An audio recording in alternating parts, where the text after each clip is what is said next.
हो गया। जाने नोटिफिकेशन जाने में समय लगता है ना।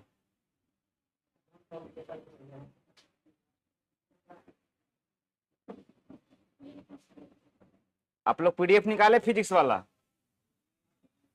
नहीं निकाले? टेलीग्राम पे नहीं डाल दिए हैं?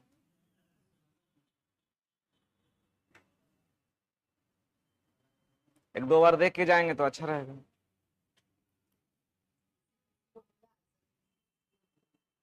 हाँ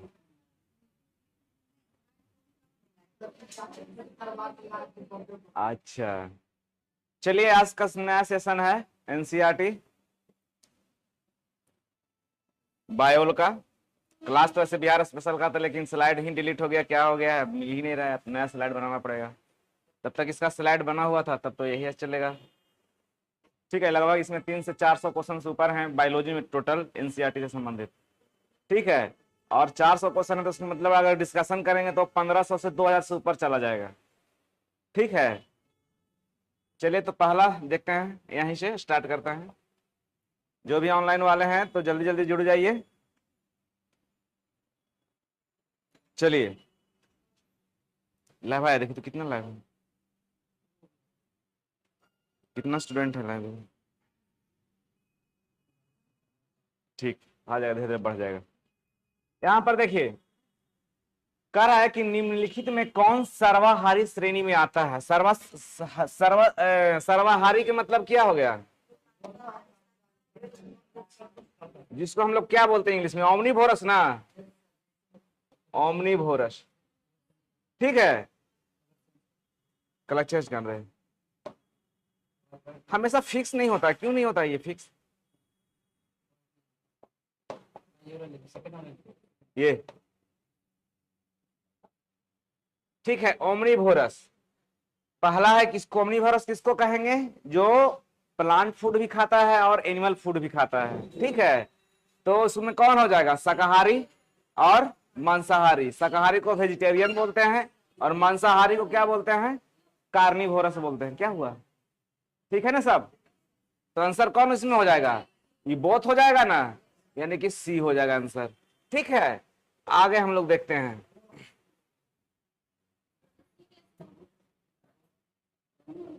दोनों का गुण हो, वो नहीं ना कह रहा है, यहाँ ये कह रहा है कि सर्वाहारी की श्रेणी में कौन आता है, ओमनीवोरस की श्रेणी में कौन आते हैं। तो ओमनीवोरस किसको कहते हैं, हम जो मनुष्य होता है वो क्या होता है, ओमनीवोरस है। अभी हम लोग कुछ दिन पहले शाकाहारी के फेज में थे कि नहीं थे? सावन आया हुआ था तो हम लोग शाकाहारी के फेज में थे ना, तो उसमें हम लोग शाकाहारी थे। अब हम लोग क्या बन गए हैं, तो दोनों का गुण हो गया हम लोग में, तो हम लोग ओमनीवोरस हो गए। ठीक है,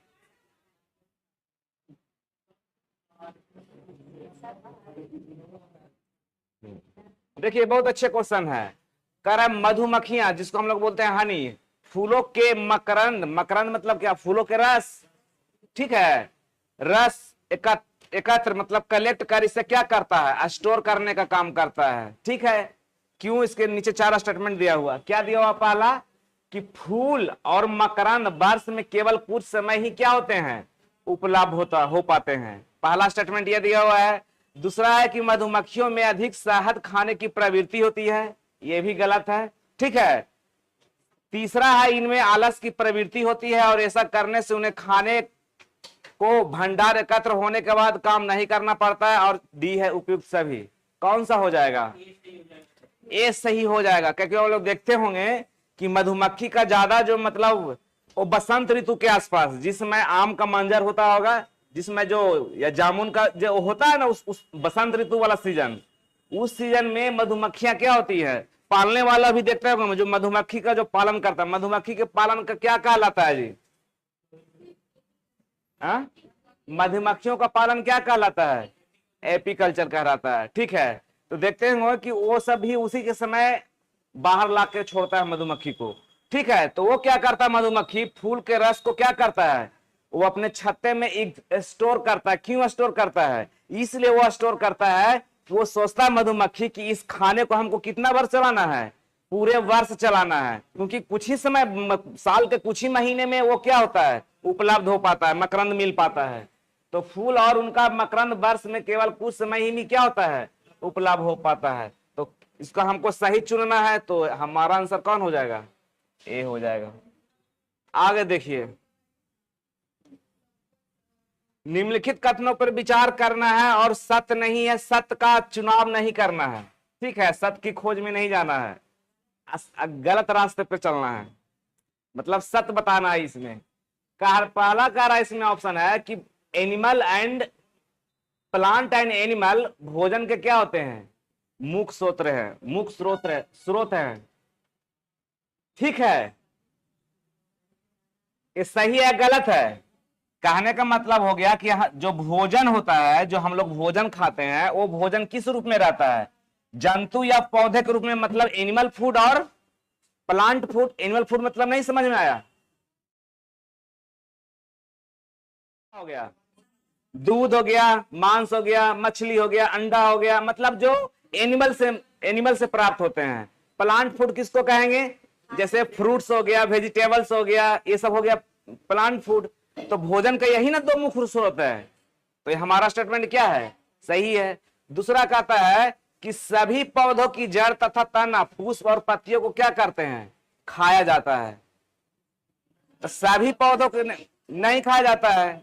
ठीक है, सही पौधों के जड़, हम ये जरूरी है कि जड़ को खाते हैं, तना को खाते हैं, पुष्प को खाते हैं। जड़ के रूप में हम क्या खाते हैं जी, गाजर है, मूली है, सलजम है, उसको खाते हैं। तना के व्यक्ति कौन सा खाते हैं, जैसे आलू है। पुष्प के रूप में क्या खाते हैं, हाँ। पत्तियों के रूप में क्या खाते हैं, पालक है, करी पत्ता है, ये सब खाते हैं। खाते तो हैं, लेकिन सभी पौधों को खा लेंगे नहीं ना खाएंगे, नीम के पत्ते को खाएंगे लेकिन औषधीय के रूप में खाएंगे। ठीक है, तो ये हमारा स्टेटमेंट क्या हो जाएगा, गलत होता है। लेकिन यहाँ पर यही लिख देता कि कुछ पौधों की जड़, तना, पुष्प और पत्तियों को खाया जाता है, तो स्टेटमेंट क्या हो जाता है, सही हो जाता है।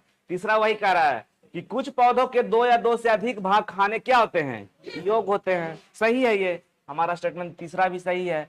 चौथा कह रहा है कि कौवा, कौवा मतलब क्या, क्रो, मांसाहारी जीव है, नहीं है। तो ये भी मनुष्य की तरह है, सर्वाहारी है। ठीक है, छत पे रोटी रख दीजिए, नहीं लेके भाग जाएगा, लेके चला जाता है, उड़ जाता है ना।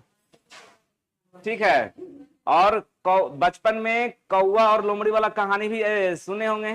रोटी कौवा आता, वो बोला तुम्हारी आवाज बहुत मीठी है, गाना गाया, उसका रोटी गिर गया। ठीक है, तो ये वाला भी ठीक है, ये वाला भी ठीक है, ये वाला भी ठीक है। तो आंसर कौन हो जाएगा, तो चौथा गलत ना हो गया, मांसाहारी तो सर्वाहारी नहीं हो जाएगा। तो आंसर हो जाएगा 1 और 3। अच्छा, गलत चुनना, यही तो दिक्कत है। पहला वाला ये सही है, तो हो जाएगा कौन, ये वाला गलत है, दूसरा सही है, तीसरा भी क्या है, गलत है। यानी कि 2 और कौन हो जाएगा, 4। 2 और 4। आगे देखिए क्या कह रहा है, मिलान करना सूची 1 को सूची 2 से। इधर दिया हुआ है शेर, बाघ, शाकाहारी, पालक, फूलगोभी, दूध, पनीर, घी और दही। ठीक है, शेर बाघ में इधर क्या देखना, क्या होता है, ये शेर और बाघ क्या करता है, तो ये दूसरे जंतु को क्या करता है, खाता है। यानी कि एक कौन सा हो जाएगा, 2 हो जाएगा ना, 1 का 2 हो जाएगा। ठीक है, इधर देख लीजिए, 1 का 2 हो जाएगा। शाकाहारी कौन हो जाएगा, शाकाहारी जो पादप एवं पादप उत्पाद को क्या करते हैं, खाते हैं, तो ये 4 हो जाएगा। पालक, फूलगोभी क्या हो जाएगा, सब्जी हो जाएगा। दूध, पनीर, घी, दही क्या हो गया, जंतु उत्पाद हो गया। ठीक है, या पालक फूलगोभी को हम लोग सब्जियां न कह के पादप उत्पाद भी कह सकते हैं ना, प्लांट फूड कह सकते हैं ना। इसको हम लोग क्या बोल देंगे, जैसे जंतु फूड बोले हैं इसलिए हम एनिमल फूड बोल सकते हैं। तो कौन आंसर हो जाएगा, ठीक। आगे देखिए, निम्नलिखित में से कौन से भोजन के पोषक तत्वों में सम्मिलित होते हैं। बहुत ही अच्छा क्वेश्चन है। पोषक तत्व किसको कहते हैं, मतलब जिससे हमें उसको क्या मिले, एनर्जी मिले। ठीक है, पोषक तत्व कौन कौन सा हो गया, तो पोषक तत्व में आप लोग जानते हैं कि पहला होता है जो पोषक तत्व, वो होता है प्रोटीन। ठीक है, देखते रहिएगा। दूसरा होता है वसा। ठीक है, तीसरा होता है कार्बोहाइड्रेट, कार्बोहाइड्रेट, मिनरल्स, मिनरल्स, ठीक है, विटामिन, ये सब जो होते हैं क्या होते हैं, पोषक तत्व होते हैं। तो इसमें कौन सा आंसर हो जाएगा, खनिज लवण और विटामिन, ये दोनों हमारा कौन हो जाएगा, पोषक तत्व हो जाएगा। ठीक है, देखिए हर पोषक तत्व का अलग अलग हमारे शरीर में काम है। ठीक है, जैसे अगर पूछेगा कि बताइए प्रोटीन वाला जो पोषक तत्व है, प्रोटीन जो पोषक तत्व है वो हमारे शरीर को क्या करता है, हाँ, शरीर को ग्रोथ एंड डेवलपमेंट कराता है। जैसे बच्चा, जो बच्चा होगा उसका प्रोटीन की आवश्यकता क्या होगा, ज्यादा होगा, क्योंकि उसको क्या करना है, डेवलप करना है, ग्रोथ करना है। ठीक है, प्रोटीन की कमी से कौन सा रोग होता है जी, प्रोटीन की कमी से प्रायः बच्चों में दो या तीन तरह का रोग होता है, दो तरह का आपको याद पढ़ लेना रहेगा, मरासमस और क्वार्सिक्योर। ठीक है, दूसरा हो गया फैट, फैट क्या करता है, तो ये हमें शरीर में एनर्जी देता है। क्वेश्चन पूछेगा कि बताइए कौन सा पोषक तत्व है जो ऊर्जा देता है हमारे शरीर में, तो वसा और कार्बोहाइड्रेट दोनों देता है। ठीक है, तो पूछेगा कि इंस्टेंट एनर्जी, तुरंत तत्काल ऊर्जा के लिए कौन सा पोषक तत्व चाहिए, तो कार्बोहाइड्रेट चाहिए, तत्काल ऊर्जा के लिए कार्बोहाइड्रेट, और ज्यादा मात्रा में आपको ऊर्जा चाहिए तो फैट होगा। ठीक है, और विटामिन क्या करता है हमारे शरीर में, विटामिन, हाँ, हमारे शरीर में विटामिन मेटाबॉलिक मतलब रासायनिक क्रिया को क्या करता है, धीमा करता है या तेज करता है। मतलब हमारे शरीर में 24 आवर्स कुछ ना कुछ शारीरिक घटनाएं क्या होती है, घटते रहते हैं। जैसे हार्मोन का बनना, एंजाइम्स का बनना, ये सब बाइल जूस का बनना, ये सब क्या कर होते रहता है, 24 आवर्स चलते रहते हैं। तो इसी के प्रक्रिया को विटामिन क्या करता है, या तो धीमा करता है या तो तेज करता है। ठीक है, तो आंसर हमारा कौन सा हो जाएगा, ये सारा बताएंगे आगे जाकर। तीसरा देखिए, भोजन के विभिन्न पोषक, अगर क्वेश्चन मेरा जो बैच अच्छा से किए होंगे तो सब क्वेश्चन आपको, पूरा क्वेश्चन ही आपको बहुत अच्छा लगेगा पढ़ने में, लगेगा कि कुछ है ही नहीं। ठीक है, भोजन के विभिन्न पोषक तत्वों के संदर्भ में निम्नलिखित कथनों में क्या बताना है, विचार करना। पहला कि कार्बोहाइड्रेट तथा वसा हमारे शरीर को मुख्य रूप से क्या करते हैं, ऊर्जा प्रदान करते हैं। स्टेटमेंट सही है या गलत है, अभी हमने बताया था कि कुछ पोषक तत्व होते हैं, सारे पोषक तत्व का कार्य अलग अलग है, जिसमें कार्बोहाइड्रेट और वसा का जो काम है हमारे शरीर में क्या देना, एनर्जी प्रोवाइड करना। तो हमारा पहला स्टेटमेंट क्या है, सही है। लेकिन इसी में पूछ देता है कि तत्काल हमें एनर्जी चाहिए तो कौन से क्या लेना पड़ेगा, कार्बोहाइड्रेट, ज्यादा मात्रा में लेना है वसा। दूसरा कह रहा है कि प्रोटीन तथा खनिज लवण हमारे शरीर की वृद्धि तथा अनुरक्षण के लिए क्या होते हैं, आवश्यक, मतलब वृद्धि के लिए आवश्यक होते हैं। तो सही ना है, दूसरा सही है। तीसरा क्या है कि विटामिन हमारे शरीर को रोगों से क्या करता है, रक्षा करता है। यह भी स्टेटमेंट हमारा क्या है, सही है। तो कौन हो जाएगा, 1, 2 और 3। समझ में आ रहा है ना, समझ में आ रहा है आप लोग को, तो सेशन को शेयर कर दीजिए जितना जितना अपने ग्रुप में। ठीक है, आगे देखिए, आगे कह रहा है कि कार्बोहाइड्रेट के विभिन्न प्रकार के संदर्भ में निम्नलिखित पर क्या करना है, विचार करना है। क्या, एक दिया हुआ है अमीनो अम्ल, ठीक है, दूसरा क्या दिया हुआ है, क्या ऐसे हो गया, अच्छा मंड है, जिसको हम लोग क्या बोलते हैं, स्टार्च, और शर्करा को हम लोग क्या बोलते हैं, इसको हम लोग बोलते हैं कार्बोहाइड्रेट बोल सकते हैं। ठीक है, क्या विचार करना है जी कि कौन कार्बोहाइड्रेट का क्या है, प्रकार नहीं है। अब बताने में आपको दिक्कत होगा, नहीं ना, दिक्कत होना चाहिए। तो कौन इसमें कार्बोहाइड्रेट का प्रकार नहीं है, एमिनो एसिड, ये किसका प्रकार है, प्रोटीन का है, क्योंकि प्रोटीन का निर्माण किससे होता है, एमिनो एसिड से होता है। प्रोटीन का निर्माण किससे होता है, एमिनो एसिड से होता है। 20 एमिनो एसिड जब मिलेगा तब जाकर क्या बनेगा, एक प्रोटीन का एक मॉलिक्यूल बनेगा। यानी कि 20 आदमी जब इकट्ठा हो जाएगा तो खाली जैसा पहलवान बनेगा, सोच लीजिए, एक खाली बराबर 20 आदमी। ठीक है, कहने का मेरा समझाने का मतलब हो गया। ठीक है, तो ये मंड, आइए दोनों बताइए, हम लोग कार्बोहाइड्रेट के बारे में पढ़े थे ना कि कार्बोहाइड्रेट के कितने टाइप्स होते हैं, 3 टाइप होते हैं, मोनोसैकेराइड, डाइसैकेराइड, पॉलीसैकेराइड।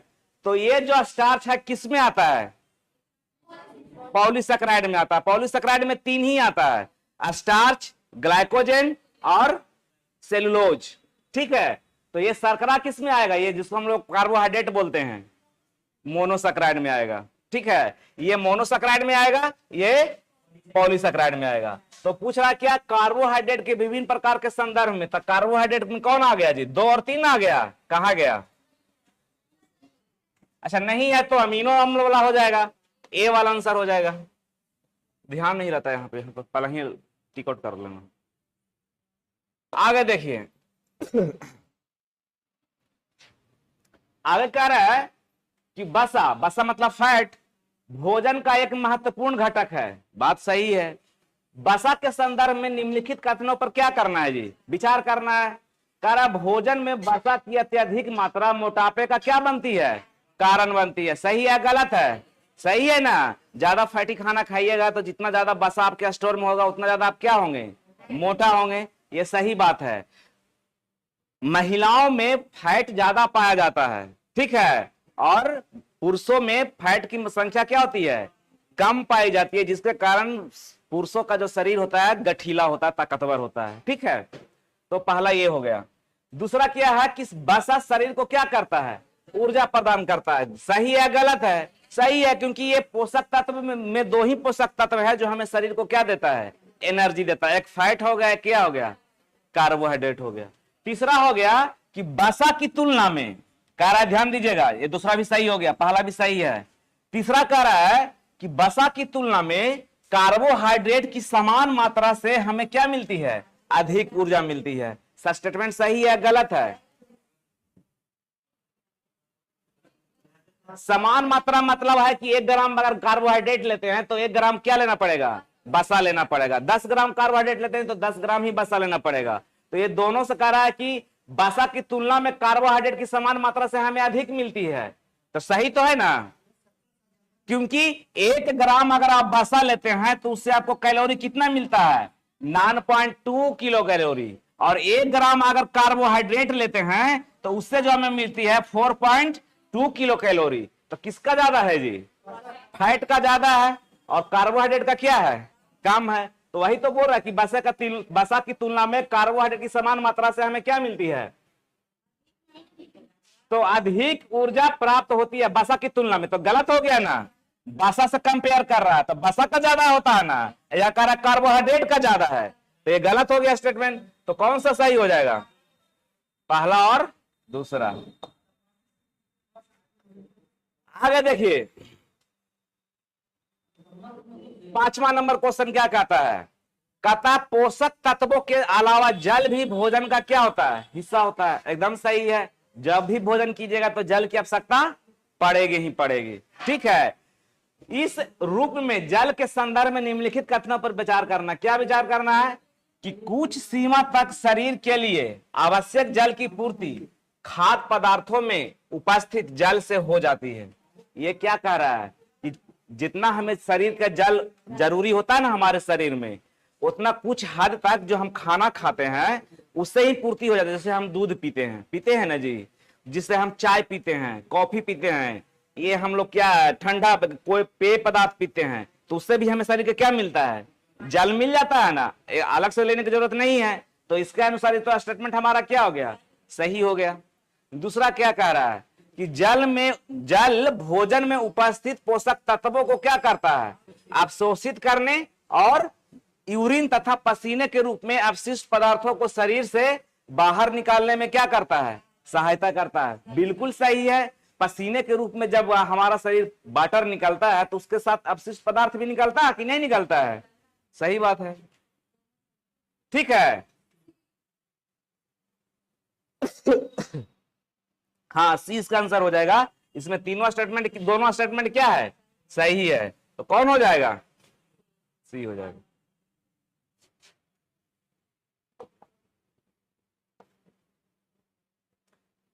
पानी थोड़ा भी, हाँ पानी है, रहने दीजिए।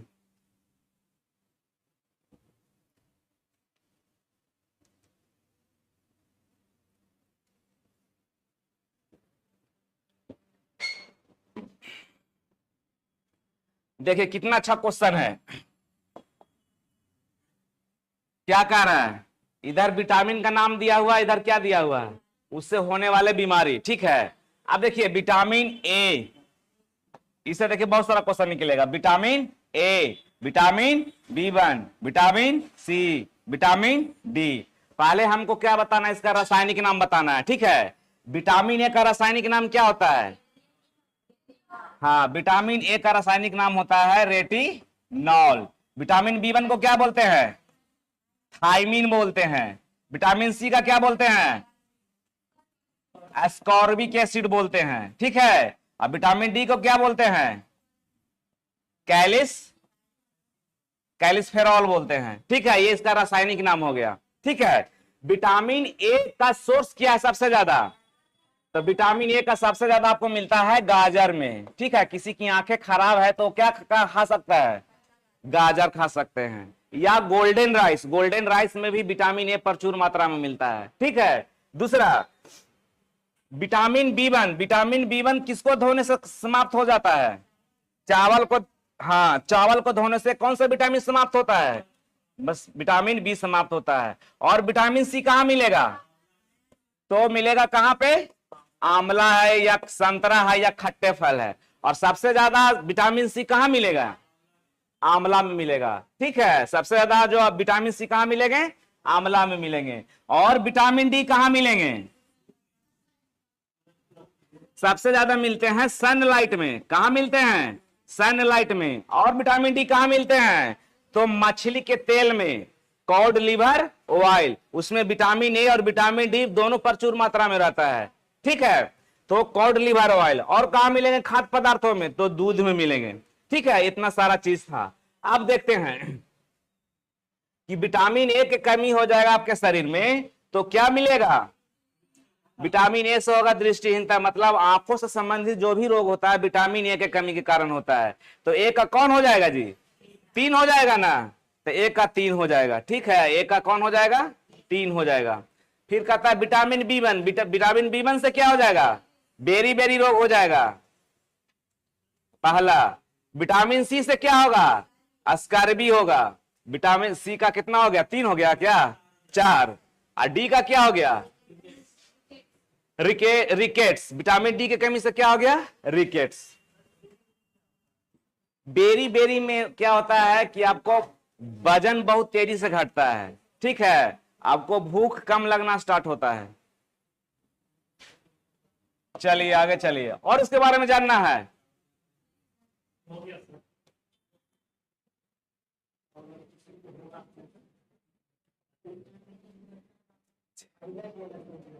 कथन क्या हमको चुनना है यहाँ पे जी?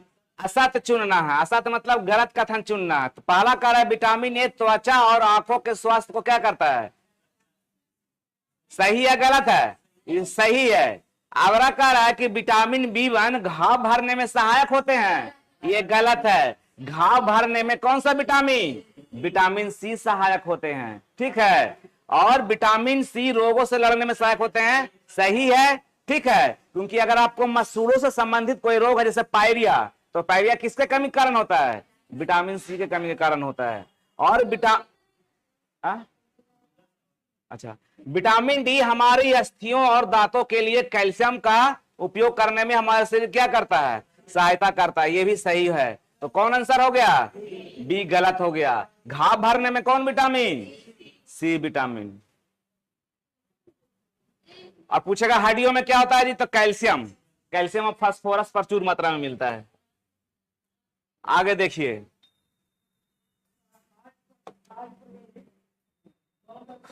इधर मिनरल्स है और इधर क्या दिया हुआ? उससे होने वाले रोग है, ठीक है, बीमारी का नाम है। देखिए, एक है लोहा, एक है आयोडीन, और एक क्या है? कैल्शियम। तो इसको आपको मिलाना है। मिलान करने वाला है कि मिला हुआ है? अच्छा, मिलान। लोहा से क्या होता है? दंत क्षय। सही है गलत है? गलत है। दंत क्षय किसके कारण होता है?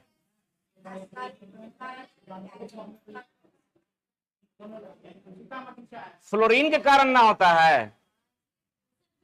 हाँ, आयोडीन। आयोडीन की कमी के कारण क्या होता है? घेंघा नामक रोग होता है। Very good. और कैल्शियम से क्या होता है? अस्थि क्षय, मतलब आपके जो बोन्स होते हैं क्या हो जाते हैं? कमजोर हो जाते हैं। क्या हो जाते हैं? कमजोर, क्योंकि हमारे बोन्स में कैल्शियम और फास्फोरस प्रचुर मात्रा में ना मिलता है, और वही कमी हो गया तो आपका अस्तित्व क्या होगा, कमजोर हो जाएगा, क्षय होना स्टार्ट हो जाएगा। तो पहला और दूसरा क्या है, सही है।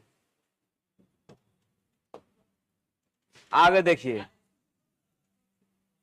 मानव शरीर में धीमी वृद्धि, मानव शरीर में धीमी वृद्धि निम्नलिखित में से किसकी कमी के कारण होता है।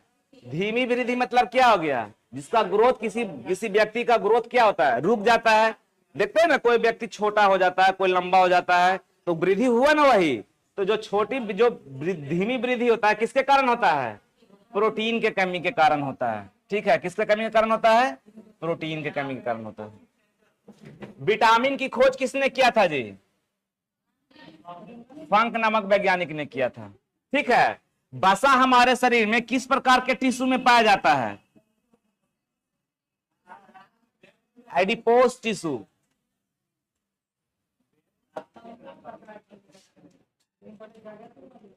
आगे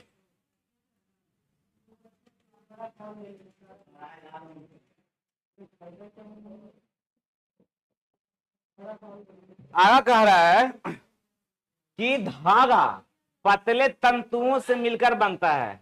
तंतु मतलब इस तंतुओं के संदर्भ में निम्नलिखित कथनों में क्या है, सही है। जैसे सही नहीं चुनना है हमको, स्टेटमेंट गलत रॉन्ग वाला चूज करना है। ठीक है, कह रहा है रुई, कॉटन देखे है ना, जूट समझते हैं, जूट का निर्माण कैसे होता है। जूट को पहले आप खेतों में बीज को बोते हैं, और उसको कच्चा जब होता है ना, पेड़ इतना बड़ा बड़ा होता है, ठीक है, उसको काट के पानी में बहुत दिन तक क्या किया जाता है, सड़ाया जाता है। ठीक है, तो जब सड़ाया जाता है 4-5 दिन उसको पानी में अंदर गाड़ के रखा जाता है। तो जब उसको निकालते हैं 7-8 दिन के बाद, तो उसके रेशे क्या हो जाते हैं, मतलब फूल कर मुलायम होकर अलग अलग होना स्टार्ट हो जाते हैं, और उसको फिर पानी में उसको फिर पूरा प्रोसेस कर निकाला जाता है। ठीक है, उसी को हम बोलते हैं जूट। तो रुई फूल से निकलता है, बीज से निकलता है। रुई और जूट जैसे तंतु पादपों से प्राप्त होते हैं, सही तो है। पादप मतलब क्या हो गया, पेड़ पौधे। तो पेड़ पौधे से तो दोनों मिल ही रहा है, मिल रहा है कि नहीं मिल रहा है। इसको हम लोग, ये तना से मिल रहा है, ये क्या चीज से मिल रहा है, फूल से मिल रहा है। दूसरा, जूट जो होता है नारियल का बाहरी आवरण होता है। ठीक है, गलत है ना, जूट थोड़े नारियल का, जूट तो होता है पौधे का बाहरी आवरण ना होता है, तना का, नारियल का थोड़े ना होता है। तो ये हमारा क्या हो गया, गलत हो गया। और तीसरा है रेशम। रेशम जो होता है, रेशम कीट के कोकून से क्या करता है, खींचा जाता है। तो ये भी हमारा ऑप्शन क्या है, सही है ना। तो कौन कौन सही हो गया, पहला सही हो गया और तीसरा सही हो गया। और चौथा क्या, कि ऊन तथा रेशम जंतुओं से प्राप्त करते हैं, मतलब एनिमल से प्राप्त करते हैं।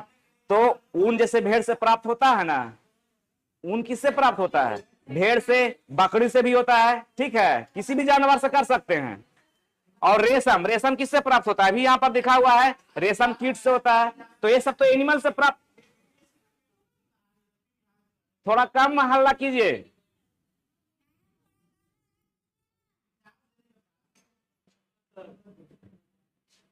ठीक है, ऊन तथा रेशम जंतुओं से प्राप्त होते हैं, ये तो सही ना हो गया। तो गलत हमको चुनना ना है, तो गलत कौन सा हो गया, ये हो गया। आगे देखिए,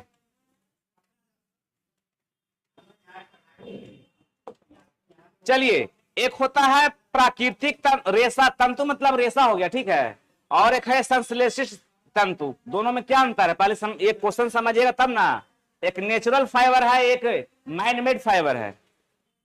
दोनों में क्या अंतर है, नेचुरल मतलब जो प्लांट से, मतलब जो हमें प्राकृतिक से मिलता है, और संश्लेषित मतलब होता है जो बनाया जाता है। ठीक है, तो वही चुनना है इसमें।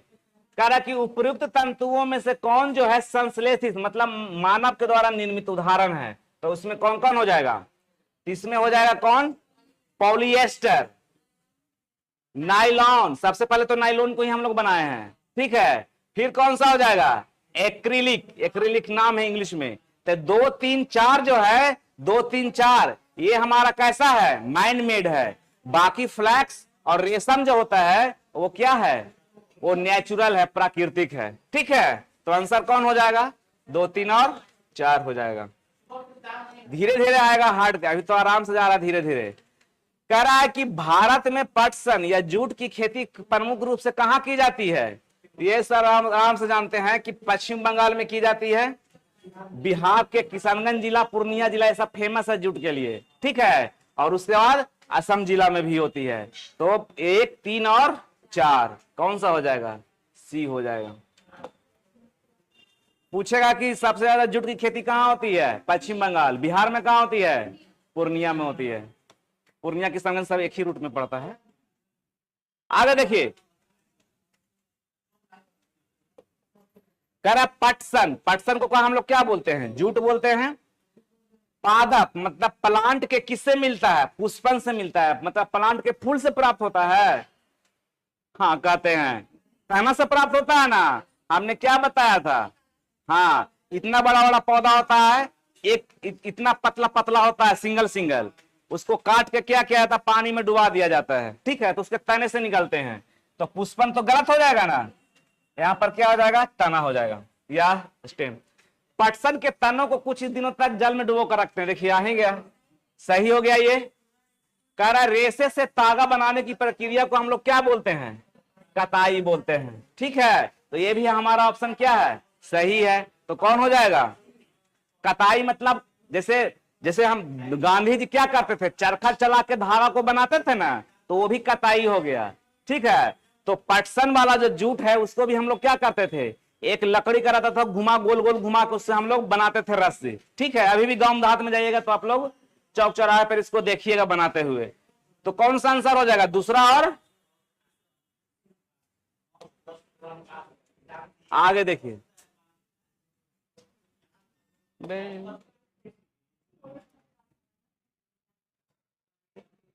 औजारों में लोहे के फलक। देखिए बहुत अच्छा क्वेश्चन है, बोलिए जाके, नहीं तो नहीं सुनेंगे।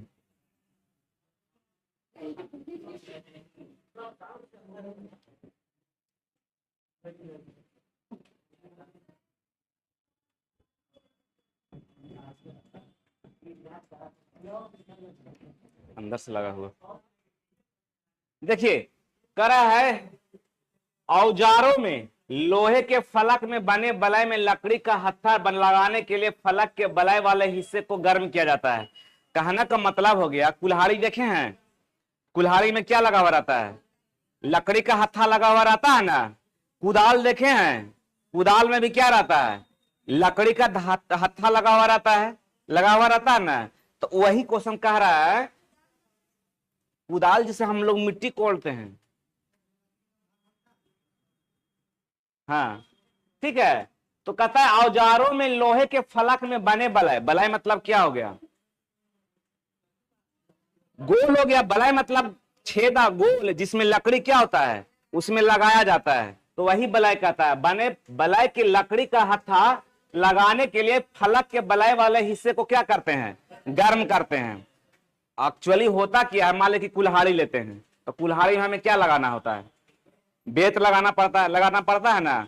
तो जो हम बेत लगाएंगे, तो वो बेत जो लगाएंगे, वो जो कुल्हाड़ी में बना हुआ होगा बलय या छेद, उससे कम आकार का बनाएंगे या ज्यादा आकार का बनाएंगे? कम आकार के बनाएंगे तो फिर तो उसमें जाएगा, मतलब जाएगा तो फिर तो निकल जाएगा, काम ही नहीं करेगा। तो बलय से ज्यादा के थोड़ा ज्यादा आकार के बनाएंगे, ठीक है। फिर हम लोग क्या करेंगे कि उस लोहे को गर्म करेंगे। लोहे को जब गर्म करेंगे तो उसका बलय क्या हो जाएगा? फैल जाएगा। और उसमें हम लकड़ी को क्या कर देंगे? डाल देंगे या उसको उसमें कर देंगे। और जब वो लोहा ठंडा हो जाएगा तो सिकुड़ कर फिर क्या हो जाएगा?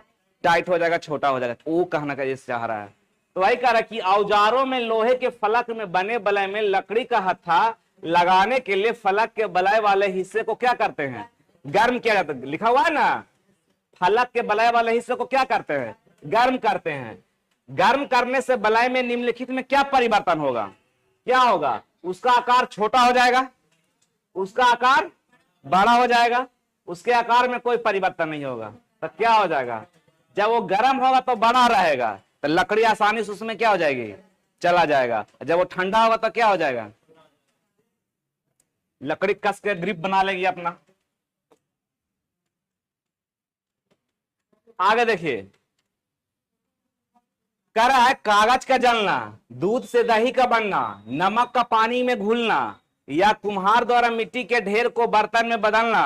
कह रहा है निम्न में से कौन सा जो परिवर्तन ये चारों में है रिवर्स परिवर्तन है। रिवर्स परिवर्तन किसको बोलते हैं?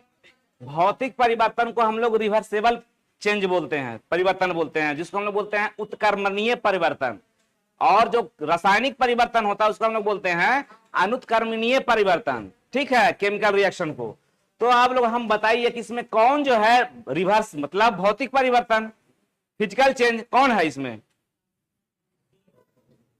कागज को जला दिए तो फिर पुनः कागज मिलेगा नहीं ना, तो खत्म हो गया पहला। दूध से दही बनना क्या है? रासायनिक परिवर्तन है। नमक का पानी में घुलना क्या है?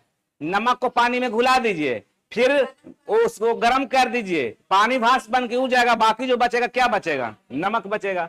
तो ये हमारा भौतिक परिवर्तन है।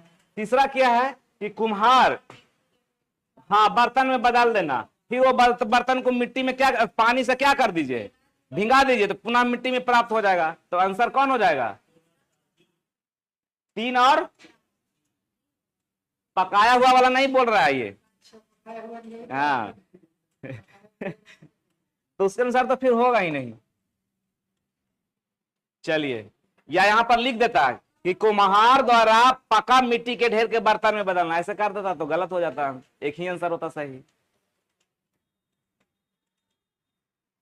फिर कहता पौधों को जानिए। ठीक है, पौधों को में जान जाते हैं क्या है। कहता है पुष्प, पुष्प के विभिन्न भागों में निम्नलिखित में से कौन सा सम्मिलित नहीं है?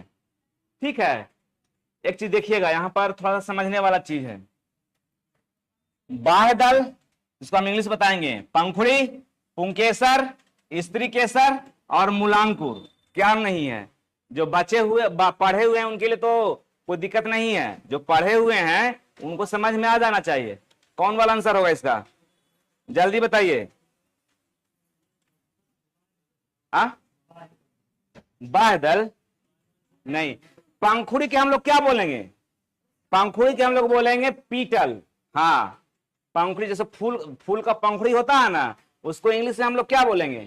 पीटल्स बोलेंगे। ठीक है, और मूलांकुर को हम लोग क्या बोलेंगे? उसको हम लोग बोलेंगे रेडिकल। बताते हैं, पूरा बताएंगे, रेडिकल बोलेंगे। और पुंकेसर को हम लोग क्या बोलेंगे? इसको हम लोग बोलेंगे पिस्टिल। क्या बोलेंगे? पिस्टिल नहीं, स्टेमन बोलेंगे, सॉरी स्टेमन बोलेंगे। इसको हम लोग क्या बोलेंगे? पिस्टिल बोलेंगे। इसको हम लोग बाह्य दल को क्या बोलेंगे? तो काइलेक्स बोलेंगे। देखिए आखिर क्या क्या होता है। कोई बीज है, देखिए आप समझिएगा, या हम समझाएंगे तो समझिएगा। मान लिया कि चना है, चना आप लोग अपने रूम में क्या करते हैं, फुलाते हैं कि नहीं फुलाते हैं? या कोई भी बीज को फुलाएं, मान लिया कोई बीज है ना, इसको हम लोग क्या करते हैं? अंकुरित करवाते हैं। तो इससे 2 ब्रांच निकलती है। ठीक है, एक ब्रांच कहां निकलती है? जो नीचे की ओर जाती है, जिससे जड़ का निर्माण होता है। और एक ब्रांच कहां जाती है? ऊपर की ओर जाती है, जिससे पौधे का निर्माण होता है।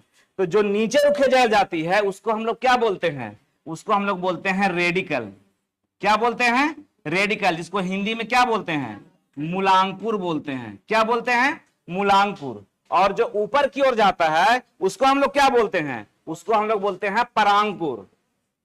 परांकुर। और इंग्लिश में हम इसको क्या बोलते हैं?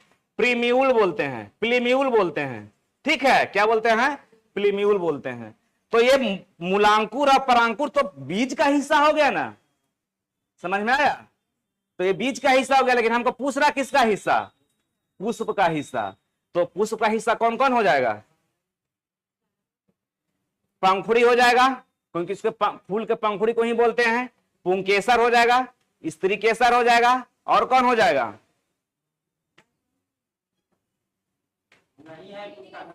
तो नहीं है तो अंतिम में ये सिर्फ हो जाएगा, ओनली 5 हो जाएगा।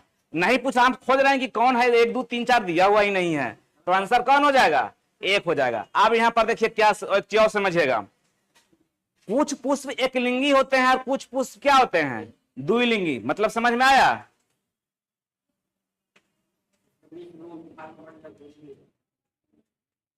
एक लिंगी के मतलब वैसा फूल जिसमें या तो मेल रिप्रोडक्टिव सिर्फ अंग ऑर्गन पाया जाता है या फीमेल पाया जाता है।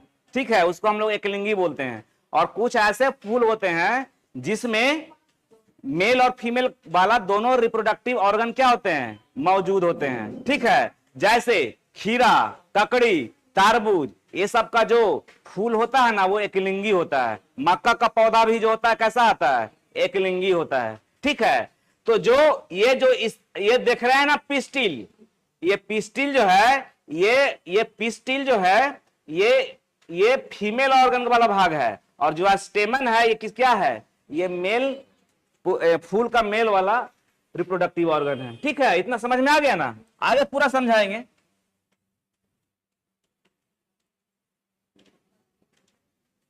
पतियों के संदर्भ में क्या रहा है, पतियों के संदर्भ में कौन सा कथन सही नहीं है, मतलब रॉन्ग स्टेटमेंट को आपको क्या करना है, चूज करना है। क्या है भाई, देखिए पहला कह रहा है कि पत्ती में सिराएं का प्रतिरूप सिरा विन्यास कहलाता है। ठीक है, जालिका रूपी अथवा समानांतर हो सकता है। इस सिरा विन्यास क्या है जी, क्या है सिरा विन्यास, बताइए आप लोग क्या है। अरे सिरा विन्यास नहीं समझते हैं, अरे इसको हम कैसे समझाएं,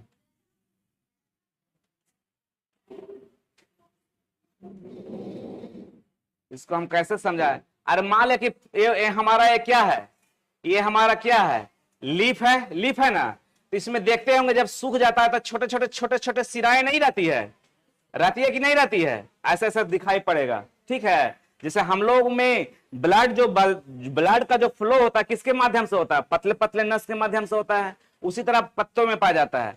तो वही कहता सिरा जो विन्यास जो कहलाता है वो जालिका रूपी अथवा क्या हो सकता है, समानांतर। तो जालिका रूपी तो हो सकता है लेकिन समानांतर को जरूरी नहीं है। इसके कारण यह स्टेटमेंट क्या हो गया, यह स्टेटमेंट नहीं, समानांतर तो होगा ही ना, समानांतर तो होगा ही, ऐसे होगा ही। तो ये हमारा स्टेटमेंट क्या है, सही है।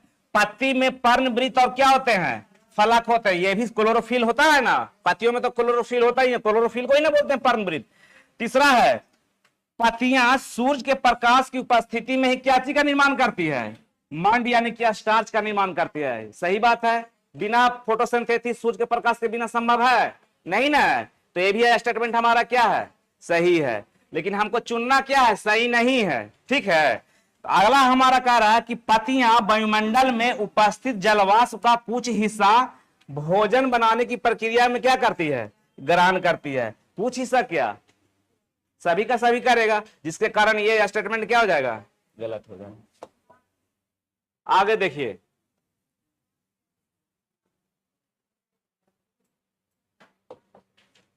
ये भी आप लोग को पढ़ाया हुआ क्वेश्चन है। कहता कि तने के दो तरफा मार्ग का कार्य करते हैं। तने का कार्य के संदर्भ में कह रहा कि तना जल एवं खनिज को पतली नलिकाओं के द्वारा पत्तियों तथा पौधों के अन्य भागों में पहुंचाता है। सही या गलत स्टेटमेंट है। पत्ती में किसी भी पेड़ पौधे में दो तरह के संवाहनी ऊतक पाया जाता है ना जी, एक को हम लोग बोलते हैं जाइलम, एक को क्या बोलते हैं, फ्लोएम बोलते हैं। जाइलम के द्वारा किसका पहुंचाया जाता है, जल का, और फ्लोएम के द्वारा भोजन का।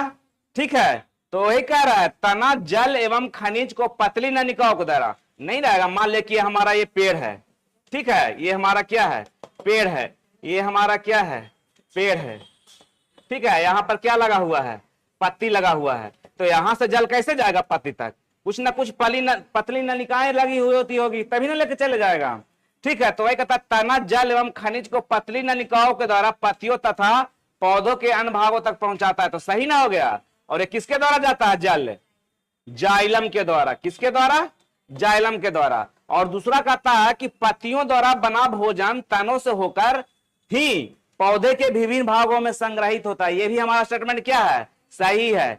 ये किसके द्वारा होता है, तो ये होता है फ्लोएम के द्वारा। ठीक है, पौधों में खाना जो बनता है, पौधों के पत्तियों में जो जल पहुंचता है वो जाइलम के द्वारा। और जब खाना पत्तियों में पहुंच जाता है तो सिर्फ पत्ती की ही जरूरत पड़ेगा नहीं ना, वो पौधे के अन्य भागों में भी नहीं जरूरत पड़ेगा। तो वो एक लेके कौन जाएगा, फ्लोएम लेके जाएगा। तो स्टेटमेंट क्या हो जाएगा, दोनों सही हो जाएगा। आगे देखिए, अगला कह रहा है कि जड़ मिट्टी से जल और खनिज पदार्थों को क्या करता है, अवशोषण करता है, सही तो है। तथा पौधों को मिट्टी में क्या करता है, मिट्टी में दृढ़ता से बनाए रखता है, जमाए रखता है। दोनों सही कह रहा है। तो पहला तो सही है। दूसरा क्या कहता है कि जालिका रूपी सिरा विन्यास, जो आपको अभी समझाए थे, पत्तियों वाले पौधों की जड़ें क्या होती है, रेशेदार होती है, जबकि समानांतर सिरा विन्यास की युक्त पत्तियों वाले पौधों की जड़ें मूसला जड़ होती है। ये गलत है। अब चीज आपको समझाते हैं। एक होता है टैप रूट होता है। एक क्या होता है, टैप रूट होता है, और दूसरा क्या होता है, फीब्रस रूट होता है। जड़ दो तीन तरह का जड़ होता है, ठीक है। टैप रूट उसको बोलते हैं जो मूसला, यहां ध्यान दीजिए, यहां ध्यान दीजिए। फिर इतना हम जो फट लगा रहे हैं फिर फायदा नहीं ना होगा आपको। थोड़ा सा के चलते आपका मतलब ये समझ नहीं पाइएगा क्वेश्चन को।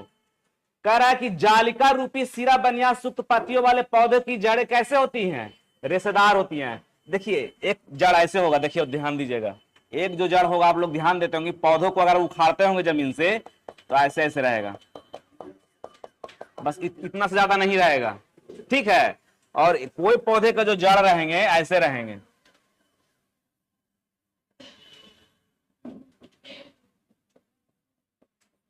मतलब वो जमीन के क्या होगा, ज्यादा गहराई तक मिलेगा, और कोई जो पौधे के जड़ होंगे वो कम गहराई तक होंगे। तो जो कम गहराई के पौधे होते हैं उसको हम लोग क्या बोलते हैं, उसको हम लोग रेशेदार बोलते हैं, रेशेदार जड़ बोलते हैं, ठीक है, जिसको हम लोग फीब्रस रूट बोलते हैं।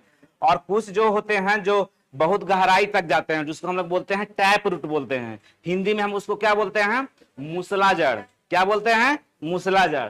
तो जो जो जो जालिका रूपी सिरा विन्यास युक्त पत्तियां होती है उसकी जड़ें कैसे होती हैं, उसके जड़ें रेशेदार नहीं होती हैं, मूसला होती हैं, मतलब टैप होती हैं। और जो समानांतर सिरा युक्त वाला पत्तियों वाला सिरा जो होती है वो कैसा होती है, मूसला नहीं होती है, रेशेदार होती है। इसका कहने का मतलब नहीं समझे।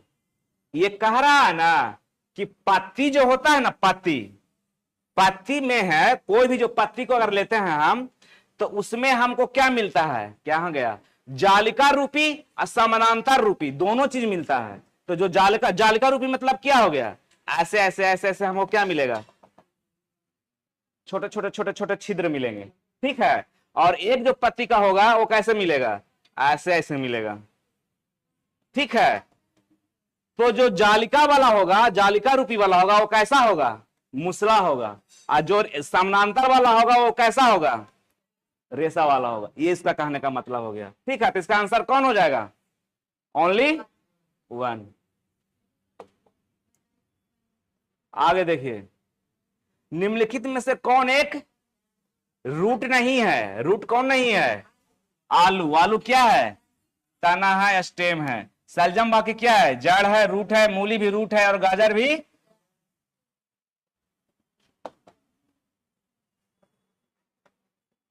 आगे देखिए, निम्नलिखित में से कौन से प्रकाश संश्लेषण क्रिया के लिए आवश्यक है, बहुत अच्छा, फोटोसिंथेसिस। प्रकाश संश्लेषण के लिए क्या क्या जरूरत है, क्या क्या जरूरत है जी, बताइए। फोटोसिंथेसिस के लिए जरूरी होता है पहला सनलाइट, ठीक है। दूसरा क्या जरूरत होता है, वाटर एंड मिनरल्स। तीसरा क्या जरूरत होता है, CO2। यही तीन तो जरूरत होता ही है।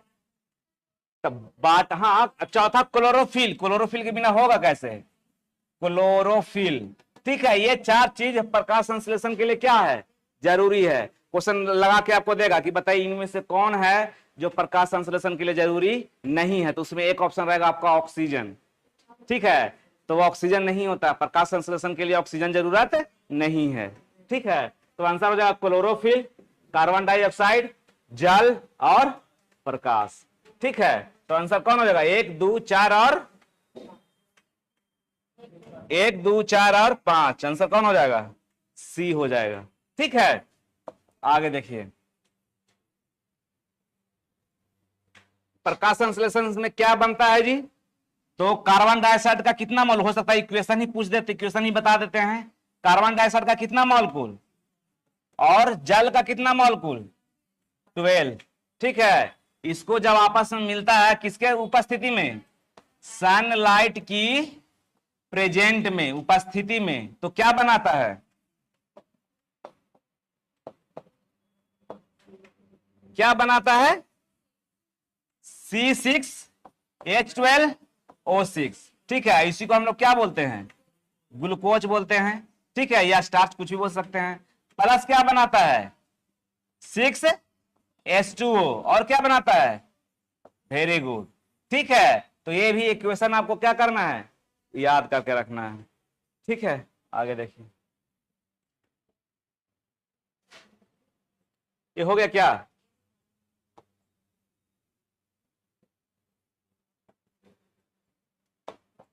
कथा पौधे और जीवों में एडेप्शन के संदर्भ में निम्नलिखित कथनों पर विचार कीजिए। अनुकूलन का मतलब समझ में आता है आपको? अनुकूलन किसको कहेंगे?